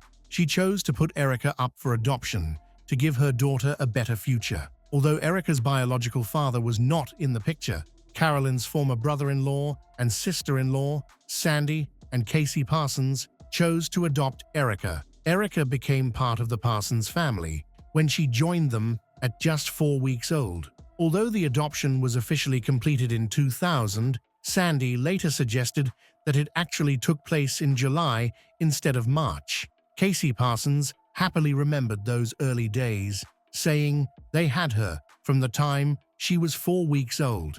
By the time the adoption was finalized, she was already calling them Mama and Daddy. They were the only parents she had known. Sandy and Casey had a tumultuous relationship. They got married in the early 1990s and had 3 children. However, their marriage was marred by incidents of domestic violence. Sandy was convicted of assaulting Casey in 1994 and 1997, leading to court-ordered probation and community service. Despite these challenges, they stayed together and welcomed another child, Erica, into their family. Concerns about Erica's safety arose in 2002 when social services started investigating allegations of abuse in the Parsons home, dating back to when Erica was only 2 years old. These allegations raised significant worries about how the family treated their adopted daughter.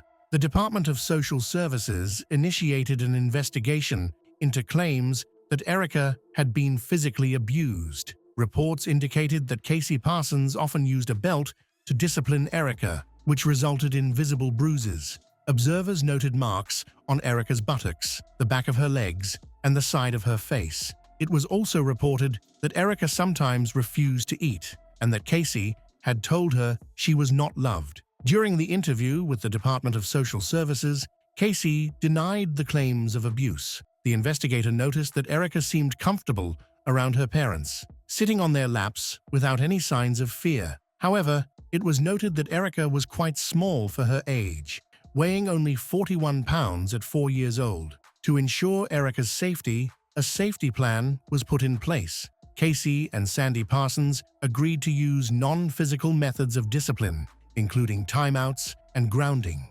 committed to providing a safe and stable home for Erica. On March 1, 2003, Casey went to Mexico for a medical procedure to reverse her tubal ligation. Later that year, in August, Erica started attending Boston Elementary School. The staff remembered her as a shy but kind girl who smiled frequently and had a fondness for stickers. One teacher noted that Erica would push her bangs out of her face when she felt nervous and would shine with pride when she received compliments. In January 2004, Casey announced online that she was pregnant, expecting a child in September. Around this time, the Department of Social Services received a complaint about the Parsons family, which prompted officials to visit their home. The complaint alleged that Erica was weak and that Casey no longer wanted her, asserting that the parents had attempted to give her away. Casey and Sandy denied using physical punishment, stating they raised their voices instead of hitting their children. They also explained that Erica suffered from gastrointestinal issues, causing her to vomit food she didn't like, and denied any threats to withhold food or give her away. When the Department of Social Services interviewed Erica in private, she described discipline as timeouts or loss of privileges and mentioned that she might get spanked for very serious misbehavior, although Erica seemed happy and well-connected with her adoptive parents. Investigators noted her small size and frailty. The Department of Social Services required the Parsons to seek medical care for Erica if her eating issues continued or if her development fell behind. Nonetheless, evidence of neglect was found, as Erica was not receiving necessary medical treatment. She was then placed with her aunt, who noticed that Erica was wearing toddler-sized clothes and was severely underweight. While living with her aunt, Erica began eating regularly, playing, and gaining weight. She also revealed that Casey and Sandy had physically disciplined her. However, the aunt did not pursue legal custody. After 8 months, Casey and Sandy regained custody of Erica. In 2004, Erica moved to a different elementary school. On August 20th of that year, Casey gave birth to a daughter. By 2005, Casey was pregnant again, but unfortunately experienced an early miscarriage. She then started a business. Some reports describe this business as a Chihuahua puppy mill, although specific details were limited. Later that year, Erica was homeschooled through a program created by Casey at their home. Casey was the chief administrator, and the state did not require background checks or detailed progress reports for the school. Records indicate that the program enrolled 3 girls and 1 boy, but there were no annual achievement test scores submitted from 2005 onwards. After this, information about Erica became difficult to find. On July 30th, 2013, Erica's 19-year-old brother, Jamie Parsons, argued with their parents and reported Erica missing. Jamie testified that the last time he saw Erica was on November 19, 2011. She was standing in a corner, which was a common punishment Erica endured. She didn't look well. She looked like a zombie, he said. She said she didn't feel well. She said she couldn't breathe. Casey Parsons heard this and told her to shut up. When he woke up the next morning, his parents had left early, which was unusual, and Erica was gone. His parents returned home without Erica, and he sensed something was wrong. Jamie felt this explanation was strange, especially since his father, Sandy, appeared very upset when talking about Erica's absence. He recalled his father looking extremely pale and anxious. When he asked his parents where she was, they claimed they had taken her to Asheville, North Carolina, to stay with her biological grandmother, who supposedly reached out on Facebook to reconnect with her. Jamie told the authorities that this was the last he had heard about Erica. An investigation into Erica's disappearance began immediately. Detectives conducted a thorough search of the Parsons' home, lifting floorboards, examining the yard for possible hidden graves, and following every lead available. Despite their hard work, Erica's location remained unknown. They received countless tips and reports, including supposed sightings of her on the roadside and calls from psychics, but none provided any solid answers.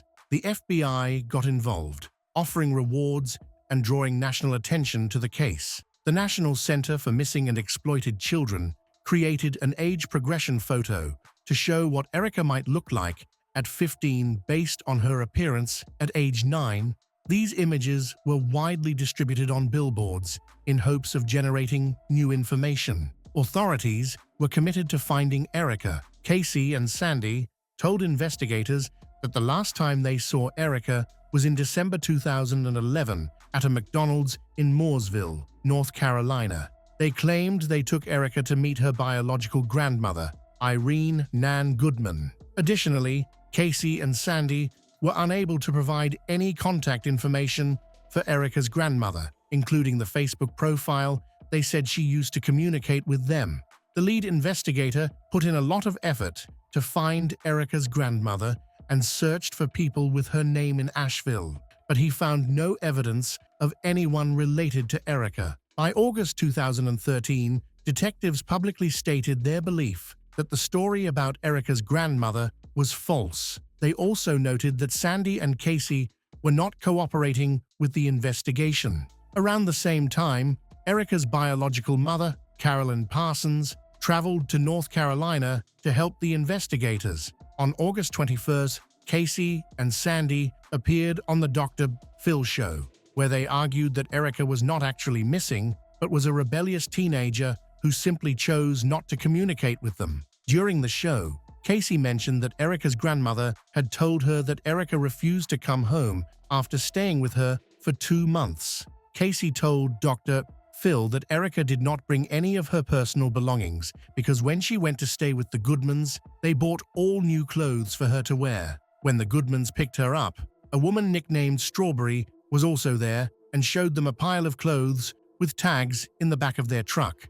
The house where she was allegedly staying had a horse stable. The Parsons claimed that they also brought their other daughter, Brooke, along to bring Erica to Asheville. Brooke disputed this claim in her own interviews with the police, saying that she never rode a horse to Asheville to bring Erica to live there. Casey also claimed she attempted to contact Erica's grandmother, but the phone number was no longer in service, which she interpreted as Erica blocking their number. Although they appeared on national television, Casey and Sandy claimed they were good parents and insisted that Erica was safe. However, investigators were skeptical due to noticeable inconsistencies in their story.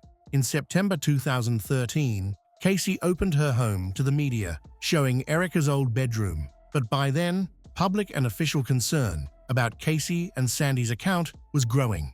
The search for Erica continued as worries mounted about her well-being since her last confirmed sighting in 2011. Detectives on Erica Parsons' case had long suspected that Casey and Sandy were withholding important information. They believed that separating the couple might reveal the truth, as Casey seemed to dominate Sandy. However, it proved difficult to keep them apart until investigators discovered a significant error. The Parsons were still collecting adoption assistance and food stamps for Erica, even though she had not lived with them for 2 years. They received monthly checks of $634 in adoption assistance and continued to cash those checks after Erica was no longer living with them. They also continued to claim Erica on their tax returns. These federal benefits, meant for Erica's care, became crucial in involving the FBI. Casey pleaded guilty to 15 charges, while Sandy opted for trial. A jury found Sandy guilty on most charges in October 2014. The jury did not accept Sandy's claim that Casey had been in charge of the fraudulent activities and that he was unaware of their financial situation. At a sentencing hearing in federal court on February 18, 2015, Jamie Parsons and Robin Ashley testified about Erica's abuse by the Parsons family. Federal prosecutor Anand Ramaswamy stated that there was no record of Erica during the time her adoptive parents were receiving illegal money. Declare. The reason is that she is no longer alive. The hearing was continued until March 27th. Prosecutors also presented evidence of a series of scams allegedly perpetuated by Casey Parsons. In 2000, Casey was hired to be a surrogate mother. She became pregnant and took a payment of $10,000 for her services. Weeks later, she called the biological mother, Amy Miller, to say that she had miscarried. Miller says she believed Casey was still pregnant, as Casey refused to turn over medical records, changed her phone number, and sent her nasty emails. Casey then offered to sell the baby to her own sister, Robin, who in turn searched for Miller online to tell her Casey was indeed still pregnant and that Casey had taken money from 2 other couples who wanted to adopt the baby. Miller was able to take custody of her child at birth after getting law enforcement involved. Evidence was also presented of an eBay scam, where Casey accepted money for items listed on eBay but never sent the items. Judge Schroeder called Casey a serial swindler. On March 27, 2015, U.S. District Court Judge Thomas Schroeder sentenced Casey Parsons to 10 years in prison and Sandy to 8 years for fraud. Schroeder believes that Casey was the mastermind behind the events in question and stated that Erica suffered terrible abuse, noting that the fraud distracted investigators from other matters. The judge also mentioned that there was no evidence indicating that Erica was alive. In 2016, there was a significant breakthrough when Sandy, after more than 3 years of deception, confessed that Erica had died 5 years earlier at the age of 13. On September 29th, Sandy led investigators to Erica's remains. They were buried in a small grave near Sandy's mother's home on Blair Hendrick Road, between the towns of Pageland and Mount Croghan, South Carolina. Prior to the discovery, detectives recovered items during a search of a shed on Sandy's property, including a videotape, a hammer, teeth, and school records. There, Sandy quickly indicated the location of a shallow grave where he and Casey had buried Erica. Detectives noted that Sandy was somber and tearful during his confession. Sandy described the events leading up to Erica's death in December 2011. He was awakened by Casey, who informed him that Erica had died. Casey had placed Erica's body in a plastic tote, where it remained for 2 days while they figured out what to do. During this time, they continued with their lives and even attended a Christmas party. Eventually, they took Erica's remains to a site in Chesterfield County to bury her. To try to cover up any evidence, they poured bleach over her body. To avoid being tracked, they removed the batteries from their phones during their trips to the burial site, once to dig the grave and a second time to dispose of Erica's remains. After nearly 5 years of being hidden, Erica's body was finally found. Investigator Chad Moose led the effort to recover her remains, ensuring that she was treated with respect after her tragic life. To honor her, her remains were placed in a body bag that was left unzipped, allowing her to be at peace and no longer in darkness. Moose also added a stuffed animal to the bag while transporting her back to Rowan County. Finding Erica provided closure to a case that had troubled the community, and she was finally buried with the love and dignity she deserved. As one investigator noted, Erica received more love from the community than from her adoptive family. Investigators believed from the beginning that Casey Parsons was primarily responsible for what happened to Erica. They did not reveal the finding of Erica's remains in 2016, hoping that Casey would eventually confess. When faced with questions, Casey firmly denied any participation. She repeatedly claimed, "I've never been there," rejecting all allegations of abuse or misconduct. However, the evidence in the form of Erica's remains revealed a chilling account of ongoing and severe abuse. On October 14, 2016, Erica's remains were sent to the medical examiner, who took 3 months to carefully examine her skeleton. The results were heartbreaking. Erica had suffered severe and ongoing abuse, with injuries all over her body affecting her face, torso, back, and limbs. She had multiple fractures, including broken bones in her shoulder blades and ribs that had partially healed before being broken again. Some of the injuries showed signs of long-term trauma, with new bone growth trying to heal the damage. It was evident that Erica had faced continuous physical violence. Her brother, Jamie Parsons, confirmed the extent of the abuse in interviews. He described how Erica was regularly beaten, often with belts or remote controls, and mentioned friendly reminders, a cruel term used by Casey for bending Erica's fingers back until they almost touched her wrist. Erica experienced more than just physical violence. She was also starved for long periods, severely affecting her growth. By the time she was 13, her bones resembled those of a typical 9-year-old. This combination of abuse and neglect was considered torture, marking an extreme level of cruelty rarely seen in cases of child abuse. Family photos highlighted Erica's suffering as well. While her siblings looked happy and carefree in their pictures, Erica was often shown standing alone, facing a corner.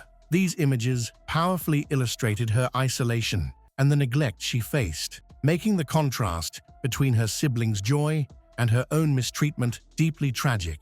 On June 18, 2017, Erica was finally laid to rest in a funeral organized and funded by the Rowan County community. Hundreds of people attended, wanting to show Erica the love and respect she never received during her life. On February 19, 2018, a grand jury indicted both Sandy and Casey Parsons on counts of first-degree murder, felony child abuse, inflicting serious injury, felony concealment of death, and felony obstruction of justice. Casey Parsons was brought to Rowan County for a court appearance on March 14, 2018, while Sandy Parsons was brought back for a court hearing on March 15.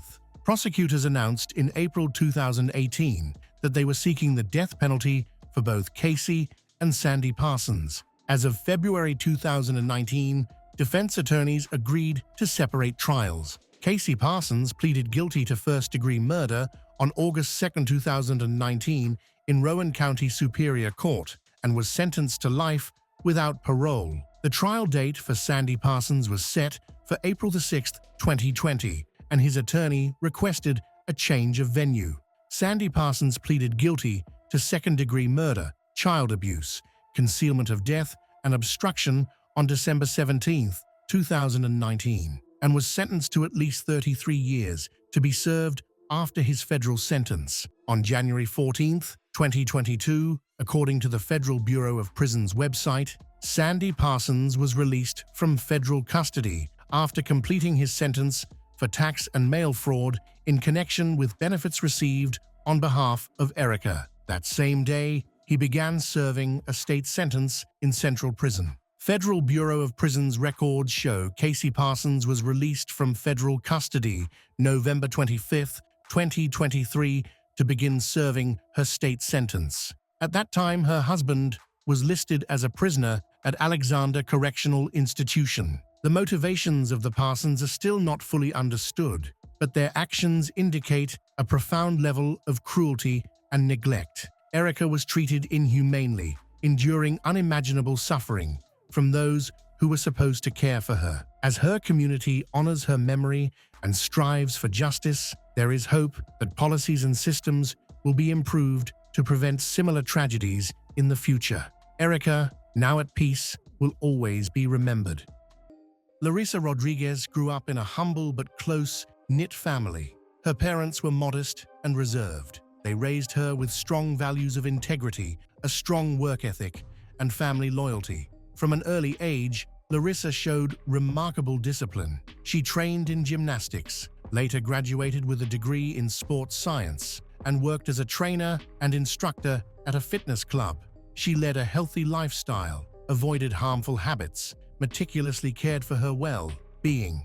She had only one serious relationship with Luis Antonio Garnica, who became her first partner and later her husband. To the family, he seemed quiet and polite. Larissa believed in the ideal of a strong family, and despite strains in their relationship, she remained committed to preserving the marriage. Luis came from a well-off background. His father had served as mayor of Pontal, and Luis himself was trained in medicine. But behind that veneer of success, he was self-centered and calculating.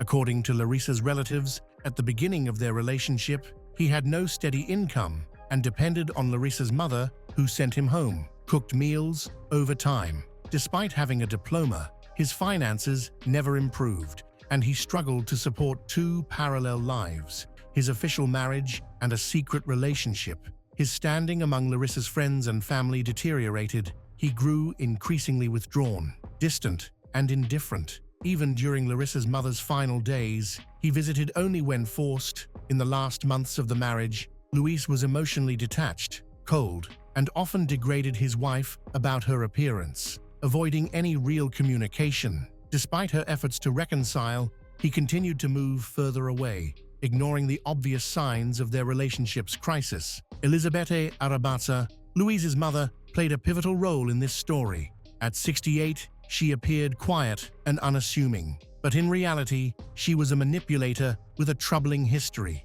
Her former husband and her daughter claimed she had a gambling problem and was deeply in debt. There were suspicions surrounding her involvement in the mysterious death of a relative connected through financial dealings. She often asked acquaintances for money and was suspected of selling others' jewelry. Her behavior within the Garnica family drew mixed opinions. With Larissa, she maintained the image of a caring mother-in-law, yet she regularly shared confidential information with her son and withheld crucial details from her daughter-in-law. Over time, it became clear she had played a decisive role in tearing the family apart and setting the stage for the tragic events that followed. These three figures, Larissa, Louise, and Elizabeth, became the central players in a chain of events whose outcomes were irreversible. In the spring of 2025, tensions between Larissa and Louise escalated dramatically. Their conflicts had become a regular occurrence, and any remaining trust was shattered. Louise's behavior grew increasingly distant. He often claimed to be working late or on call, but in reality, he was frequently meeting with another woman named Letitia. Larissa didn't know the woman's name at first, but she began to suspect he was seeing someone else, especially after noticing odd changes in his routine and his frequent irritation for no clear reason. Her suspicions were confirmed after she discreetly followed him one evening in mid-March. Larissa spotted Louise heading toward Letitia's house on a night he claimed to be working an overnight shift. Not long after that, she found personal items in his car, along with a medical-grade anesthetic, which clearly indicated a secretive relationship. She confided in Elizabeth, her mother-in-law, hoping for understanding. Instead, Elizabeth quickly told Louise about the confrontation and criticized Larissa for spying on him. Rather than receiving comfort, Larissa was told that being unfaithful is just something men do. Larissa didn't act on impulse. Despite her personal disappointment, she still tried to preserve her family. According to her father, she wanted to have a calm conversation with Louise and find a peaceful resolution. Over the next few days, she spoke privately with close friends about the possibility of divorce, but asked them not to get involved. Meanwhile, a friend offered her temporary use of an unoccupied apartment to help her take a step back and think things through. On March 15, 2025, Larissa tells Louise of her decision to end the marriage. She also confirmed her intentions to a trusted friend. Her goal was to reduce tension and prepare for a respectful separation. The following day, March 16th, Elizabeth Arabazza began researching highly toxic substances online. That same day, she offered Larissa homemade soup. Larissa, unaware of any danger, accepted the meal. Within hours, she began experiencing severe gastrointestinal symptoms, including cramps and nausea. Despite feeling unwell, Larissa assumed the discomfort was caused by stress or possibly spoiled food. On March 18th, Larissa once again opened up to a close friend, expressing how drained she felt physically and emotionally. She said her energy was slipping away and shared her concern that Louise continued to avoid any meaningful conversation. At the same time, Elizabeth, his mother, became unusually attentive, bringing food, initiating frequent visits, and insisting on helping Larissa, despite previously criticizing her for wanting to leave the marriage. By March 19th, Larissa confided in a relative about her worsening condition. She described sudden chills, weakness, abdominal pain, and an overwhelming sense of dread. She noted that she had never experienced anything like it before, and that the symptoms had persisted for several days. That message would become one of the last times she discussed her health. On March 20th, Larissa told her father she no longer saw a future in the marriage. Though she was still hoping to avoid a public fallout, she wanted the divorce to be amicable, if possible. That day, Elizabeth seemed calm but continued bringing over food. Larissa, although feeling unwell, didn't yet suspect a link between the meals and her condition. She assumed her health issues stemmed from emotional stress. Then came March 21st. Elizabeth arrived again with homemade soup. Larissa's condition took a drastic turn for the worse. By late that evening, she stopped responding to calls and messages. A few hours later, the devastating news came. She had passed away. On the morning of March 22nd, 2025, Louise reported that he had found his wife unconscious in their apartment. He claimed he'd just returned from a night shift, walked in, and found Larissa lying on the floor. According to his account, he immediately began CPR and called emergency services. However, discrepancies between his story and the actual evidence began to surface within hours of the investigation. One critical detail was a message Louise sent to Leticia. At 10:25 m.m., he texted Leticia to tell her that Larissa had passed away. Just 9 minutes later, at 10:34 m., paramedics arrived. Yet when they entered, Louise was still performing resuscitation efforts, claiming Larissa was showing signs of life. The medical team quickly determined otherwise. She was already in a state of rigor mortis, making revival impossible. Emergency personnel documented that her body was cold, with no pulse or breathing, and her skin showed clear signs consistent with an extended time of death. When police arrived at the scene, one of the first things they noted was Louise's insistence on a rapid cremation.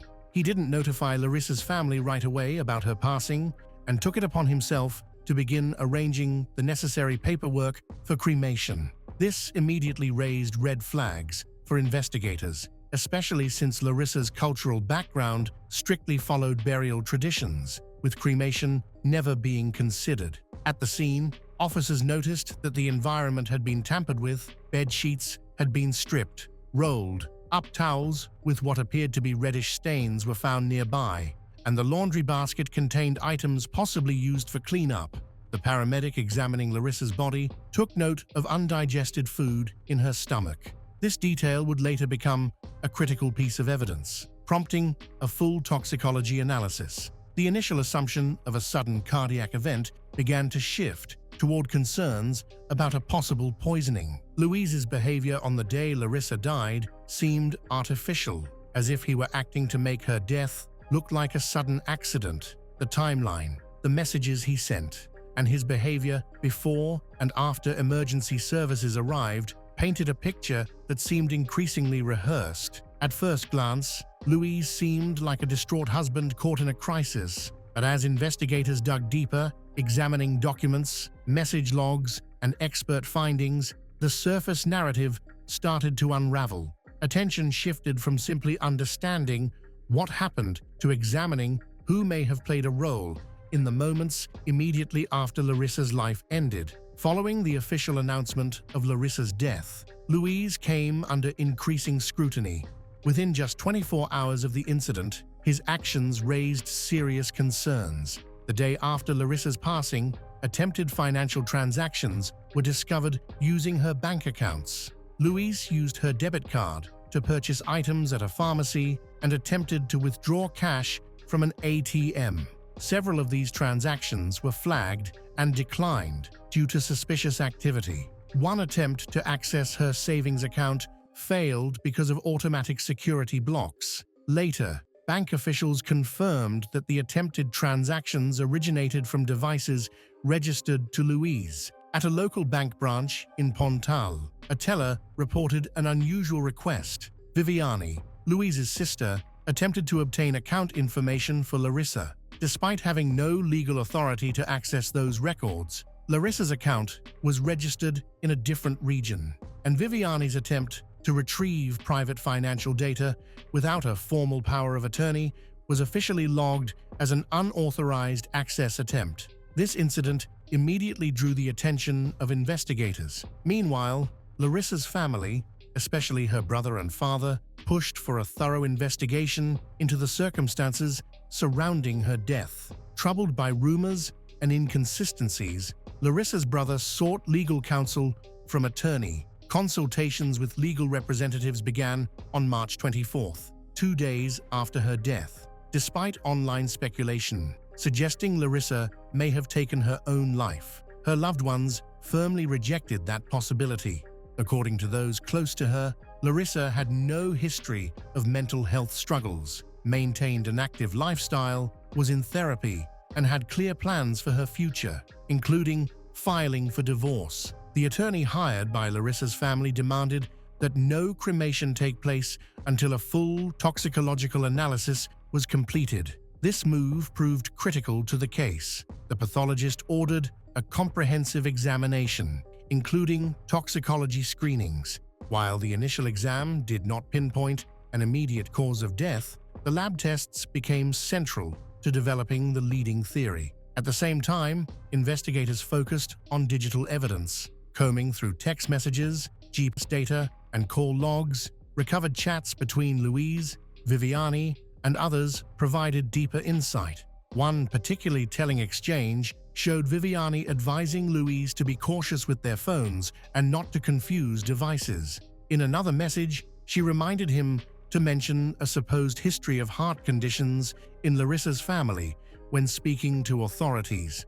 These texts were interpreted as an attempt to shape a false narrative and create a medically plausible explanation for what had occurred. While the investigation remained active, the family's lawyer successfully petitioned to freeze all of Larissa's financial accounts and restrict access to her assets. Authorities across relevant agencies were notified. These legal safeguards were essential in preventing further unauthorized actions by Louise and those allegedly working with him. At this point, investigators completely ruled out end her own life. Every move Louise and Viviani made following Larissa's passing appeared calculated, aimed at reducing exposure and covering their tracks. These patterns were sufficient to launch the formal phase of criminal proceedings. Roughly 1 month before Larissa passed away, another family member died under mysterious circumstances, Natalia, daughter of Elisabetti.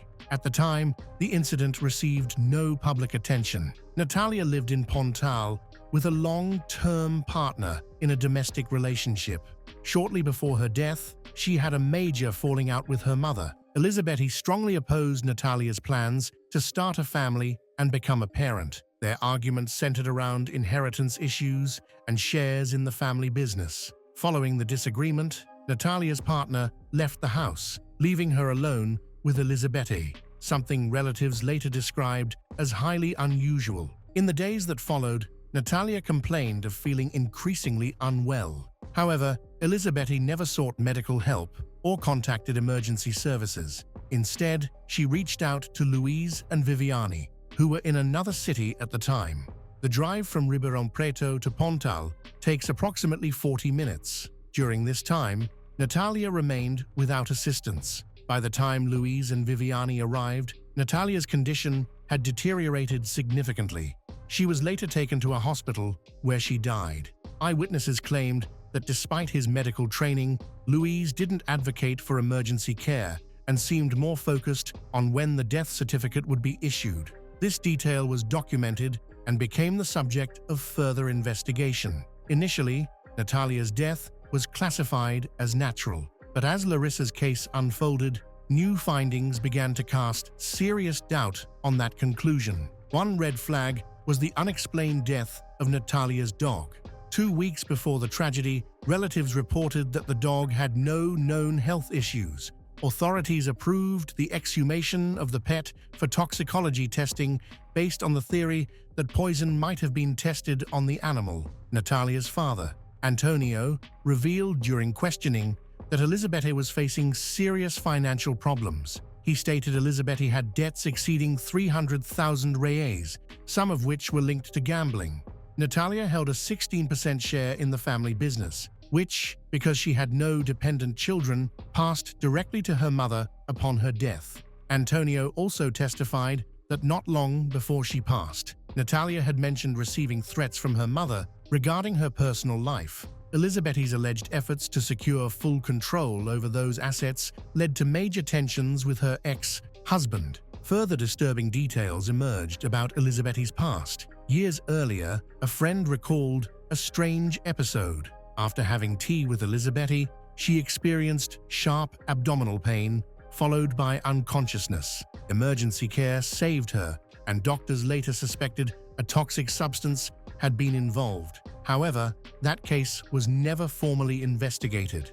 As Larissa's story gained public attention, more people connected to the Garnica family began stepping forward, sharing concerns about Elizabeth's behavior. After reviewing the series of suspicious patterns, investigators reached a preliminary conclusion. Natalia may have been the first confirmed victim, and her dog potentially part of a test run for what followed.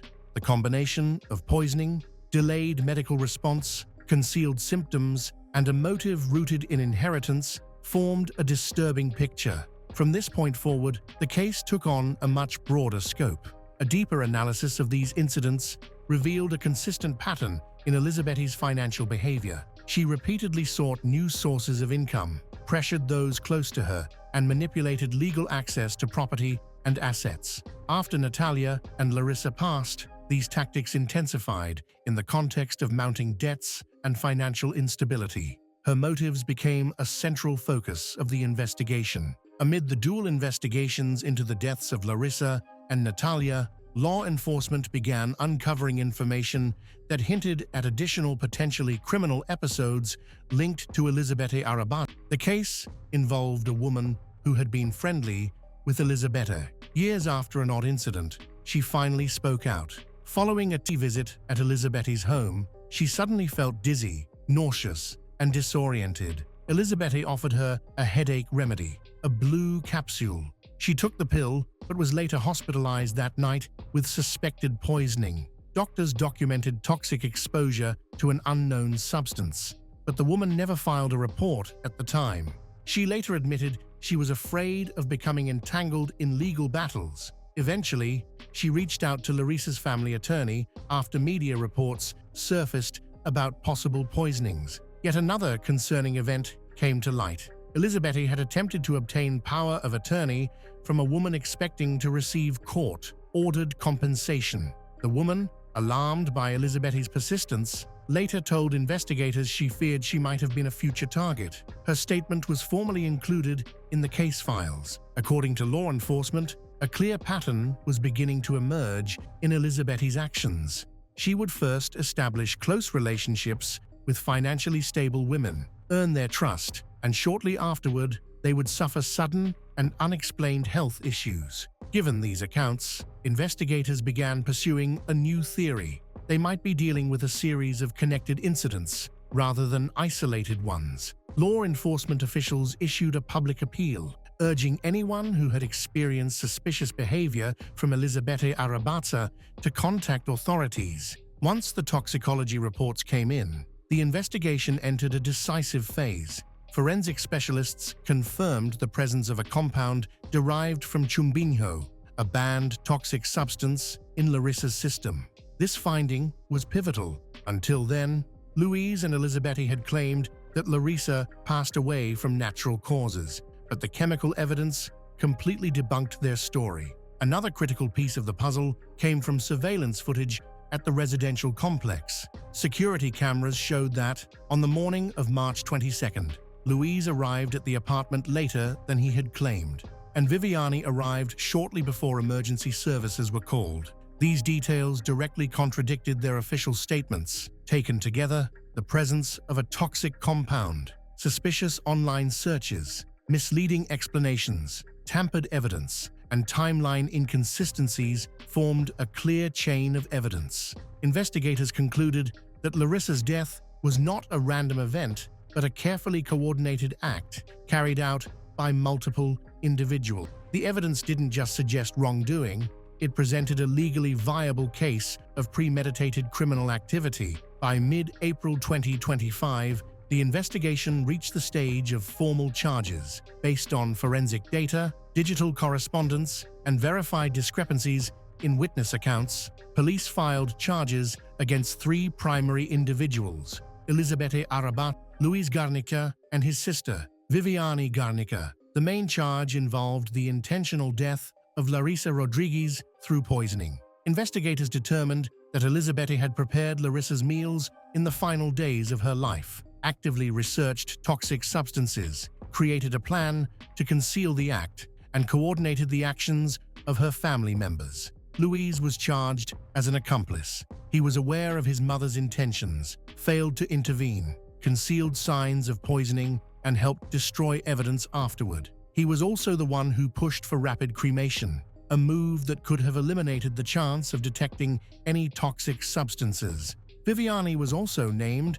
as an accomplice. Her role included coordination with her brother, erasing digital traces, attempting to access the victim's bank accounts, and helping conceal key details surrounding the incident. Recovered messages from her phone confirmed that she knew about Larissa's death in advance and was involved in planning how to speak with law enforcement and medical professionals. Simultaneously, a separate investigation was launched into the circumstances surrounding Natalia's passing.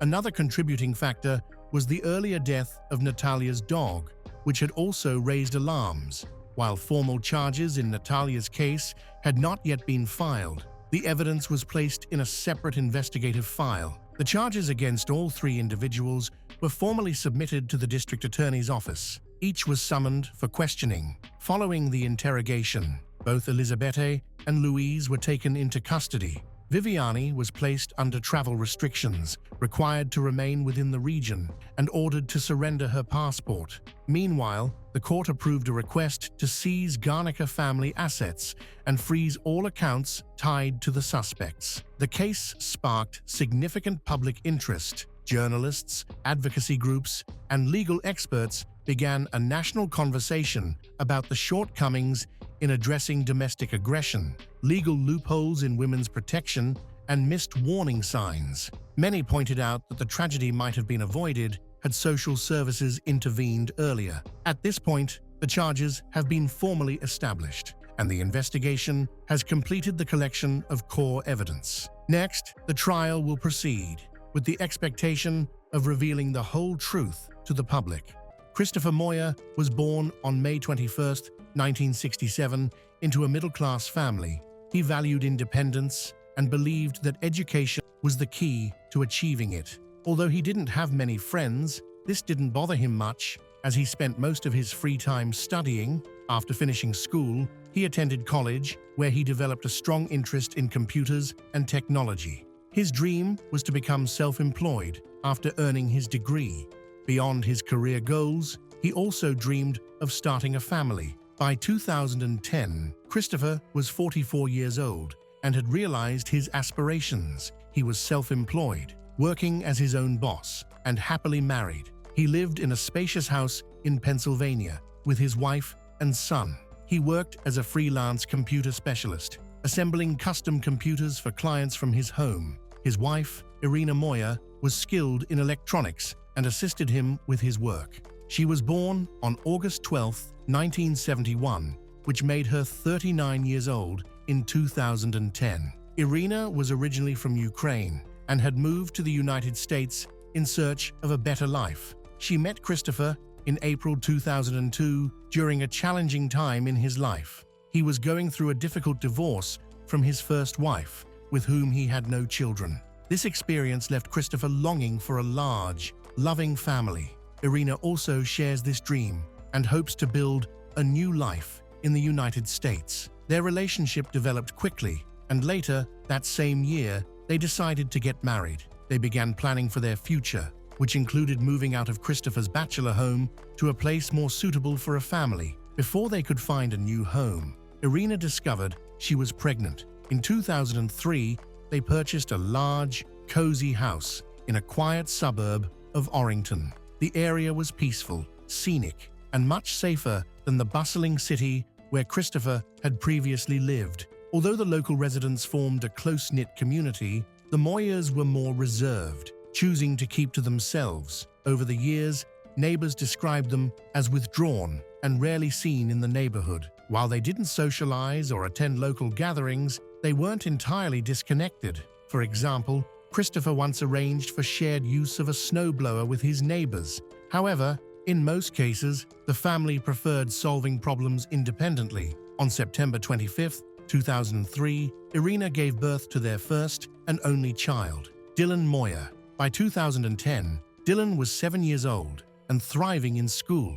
Having successfully completed the first grade, he was a bright, intelligent child, and his parents were incredibly proud of him. Teachers, both from his kindergarten and primary school, regularly praised Dylan for his abilities. Much of his success stemmed from the active involvement of both his parents in his education. Being highly educated themselves, Christopher and Irina prioritized their son's learning and supported him every step of the way. While they avoided participating in the neighborhood's social life, they always attended school meetings together, demonstrating their dedication to helping Dylan succeed in both academics and life. Christopher was known as a calm, grounded individual, and his wife, Irina, shared many of his qualities. Both were thoughtful and quiet, preferring action over conversation. Their closest neighbor, Rose Radziul, knew them better than anyone else in the area.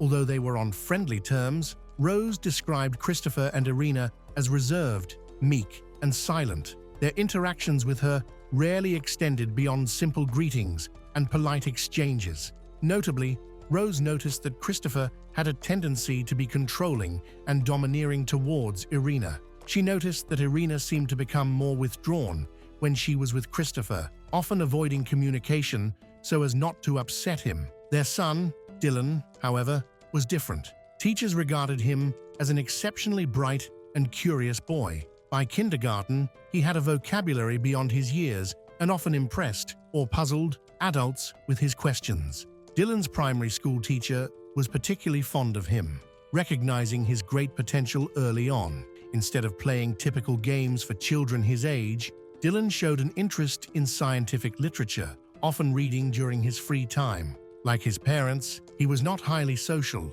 but he maintained good relationships with his peers. Irina was described as a loving and devoted mother who prioritized her son's well-being and development. Despite her shy and unsociable personality, Christopher, similarly, was regarded as a caring father, deeply invested in Dylan's well-being. According to relatives, the family had created a warm and nurturing home environment, rooted in love for each other and their child. A few months before the tragedy, the family had even taken a trip to Disneyland, making the events of June 17, 2011 all the more shocking.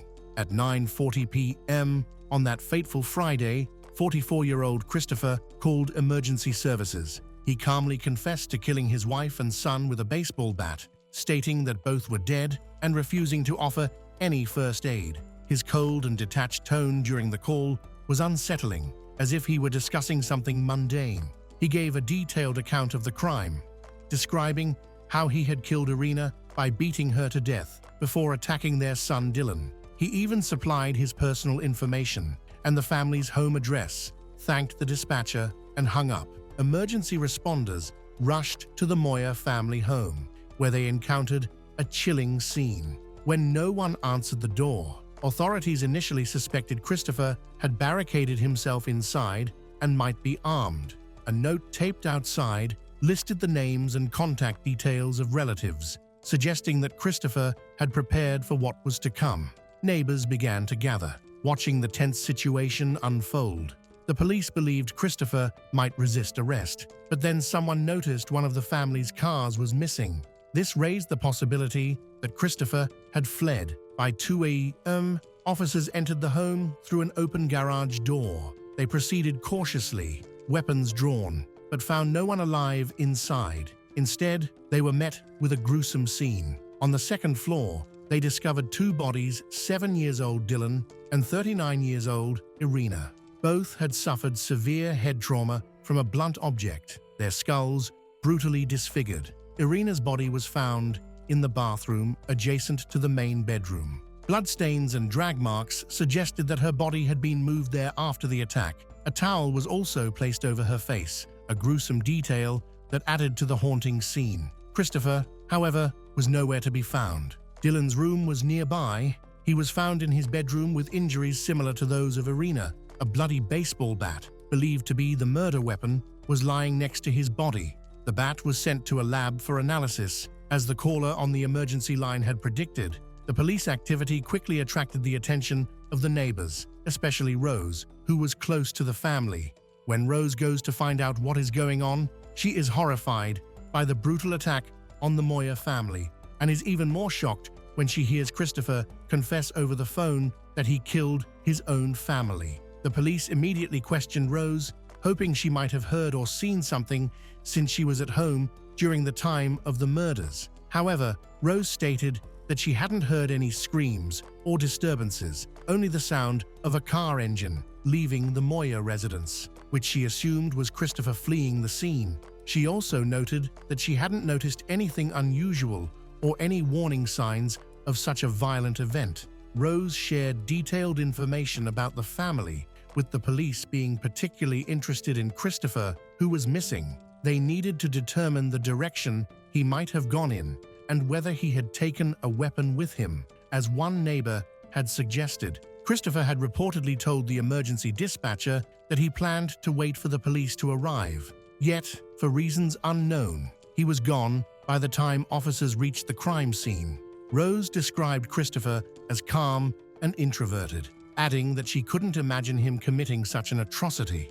She noted that, although he wasn't very affectionate towards his wife, they seemed happy in public, and she had never seen him argue with his wife or scold his son. Forensic experts and detectives thoroughly combed the crime scene, working to piece together what had transpired. No signs of a break-in were discovered, and all the available evidence pointed to Christopher's responsibility for the attack. Fearing that his mental state had deteriorated and that he might harm someone else, authorities launched an urgent manhunt. Despite this, Christopher's actions didn't fit the profile of a typical serial killer or maniac. 2 hours after police arrived at the house, they were still searching intensively for Christopher.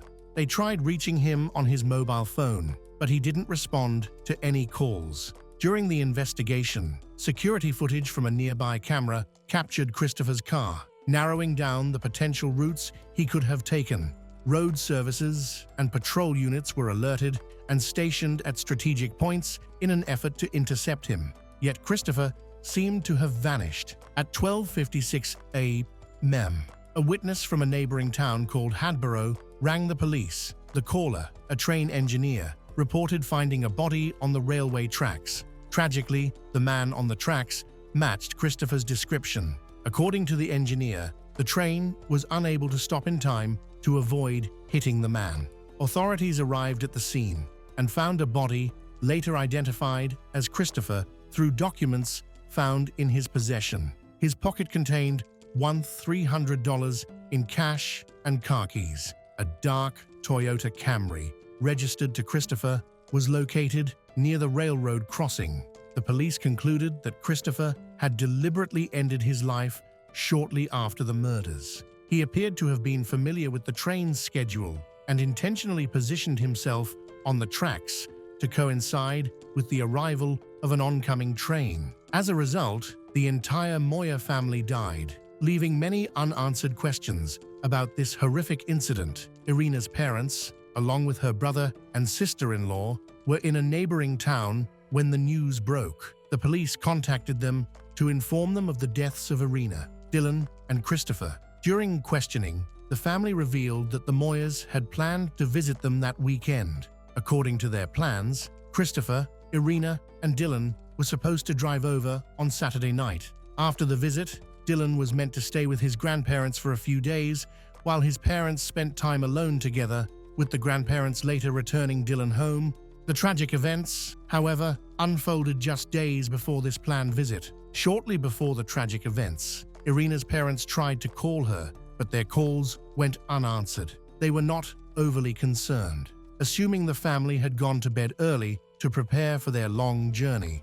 Relatives of theirs stated that they had spoken with the Moyers on Friday morning, when both Irina and Christopher seemed cheerful and did not mention any issues. They were busy making final preparations for their trip. Neither Irina nor Christopher had a history of mental health problems, which made the tragic events even more shocking. Christopher's parents were also informed of the tragedy. His father reported speaking with him on the same day and noted nothing unusual or alarming.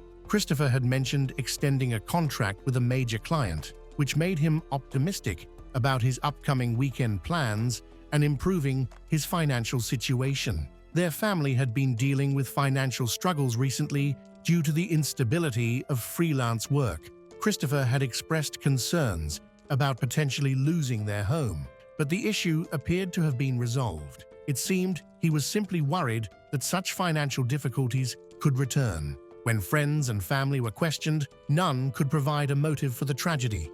Christopher, described as a loving husband and father, seemed incapable of such violence. What could have driven him to kill his entire family and take his own life? Their family was private, rarely sharing details of their personal lives. The medical examiner's office conducted autopsies on Irina and Dylan. Both were found to have died from multiple blunt force head injuries inflicted with extreme force and determination. However, these findings provided no insight into why Christopher, a man with no history of depression or violent tendencies, would commit such a horrific act. Family members described Irina as loyal to her husband, leading a quiet life with minimal social interactions beyond her neighbors and her child's teachers. Their relationship was considered healthy and loving. Christopher was seen as a hard-working man who provided for his family and never displayed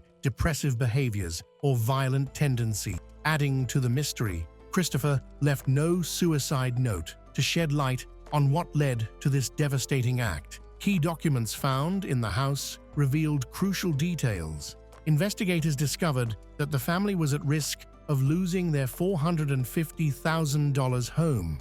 Christopher had received a foreclosure notice just days before the tragedy, and they lacked the funds to resolve their financial troubles. This crushing reality may have driven Christopher to despair. It is believed that he had planned to harm himself, but in his state of anguish and loss of reason, he could not bear to leave his wife and children to face poverty and hardship.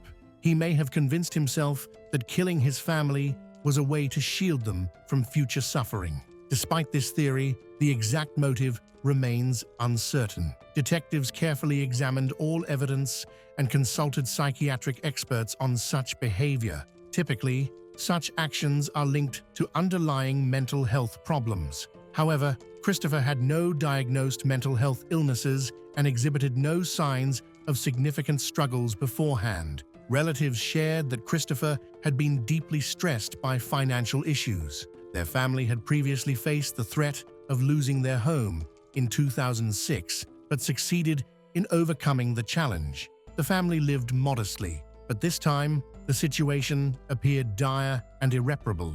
There was no evidence to suggest that Christopher had been struggling with severe mental health issues or that he had planned the tragedy long in advance. Experts instead believe the decision may have been impulsive, driven by the overwhelming tension that Christopher had quietly been battling on his own. Christopher's father was aware that his son would never seek help from a psychiatrist, no matter how severe the situation became. There had been a suspicion that Christopher might have used illegal substances, but this was proven false. Toxicological tests confirmed that his blood was clean. However, this detail provided another clue. Christopher was not taking any prescribed medication, indicating that he had avoided seeking medical help for his anxiety or other possible issues. The forensic investigation continued, uncovering troubling evidence. The blood found on a baseball bat near Dylan's body was identified as belonging to both Dylan and Irina. Fingerprints on the other end of the stick showed it was Christopher's. Besides, footprints and additional evidence from the family home allowed investigators to piece together the tragic sequence of events. The Friday morning when the tragedy unfolded had seemed normal, but Christopher had likely already made his decision. A trip was planned for the following day, and his wife and son went to bed early that evening. Christopher, however, stayed awake, unable to sleep. At some point, he retrieved a baseball bat from the garage and waited for his family to fall into a deep sleep. He did not want to make noise or raise suspicion. Christopher's actions suggested that he wanted to carry out his plans swiftly, though calling it humane would be a stretch. He first entered the bedroom he shared with his wife and attacked her suddenly. The first blow to her head caused fatal injuries, leaving her unable to scream or resist. Christopher proceeded to strike her multiple times, breaking her skull. He likely believed that ensuring her death quickly was necessary. Irina succumbed to internal bleeding within minutes, and forensic evidence showed that she had no defensive wounds, indicating she had been caught completely off guard. Next, Christopher turned to his son, Dylan, who was asleep in his room. He killed him in the same manner, with the boy unaware of what was happening. Afterward, Christopher dragged his wife's body to the bathroom adjacent to their bedroom, leaving a blood trail behind. The reason for this act remains unknown. Additionally, he covered her face with a towel, a gesture often associated with remorseful killers who cannot bear to look at the consequences of their actions. After the murders, Christopher did not immediately call emergency services. Instead, he wrote a note listing the contact information of family members, presumably to assist authorities in reaching them. He also sent a text message to his father, apologizing. At the time, his father had no idea what had occurred and did not understand the gravity of the message. The violent events were entirely unexpected and shocking, even to those closest to Christopher. After bidding farewell to his family and leaving behind clues, Christopher called 911 to confess his actions. However, he did not wait for the police to arrive. He needed to act quickly to position himself at a reachable section of the train tracks before it was too late. This urgency may explain why he left no explanation for his actions in his note. He also chose not to leave a will, possibly because the family possessed very few valuables. Only 2 cars remained. Their most valuable property had already been lost, and they had no savings. A key document found in the house provided critical insight into the double murder. It revealed that the family had been struggling with financial problems for an extended period. Christopher's freelance work was insufficient to support a family of 3. Years earlier, he had faced the risk of losing their home for the first time. Thankfully, they managed to make the necessary payments in 2006 and kept their house. However, their financial situation deteriorated further in 2010. By September of that year, debts were mounting once again. Family members and neighbors suspected that the financial troubles were linked to money and real estate. Unfortunately, Christopher had kept his struggles private and did not ask for help, so no one realized how severe their situation had become, not even his relatives. Psychiatric experts concluded that Christopher decided to kill his family when he realized they were unable to escape their financial difficulties. In his distorted reasoning, he believed that taking their lives was the only way to spare them from a life of poverty. His disturbed state of mind led him to view this act as a twisted form of mercy. After the investigation was concluded, the case was closed. Irina and Dylan Moyer were buried together in Pennsylvania, near a city nearby. There is less information available about Christopher's funeral, but it is known that he was buried separately, far from his wife and child. Irina's family insisted on this, as they believed it was unfair to bury the murderer with Irina and Dylan.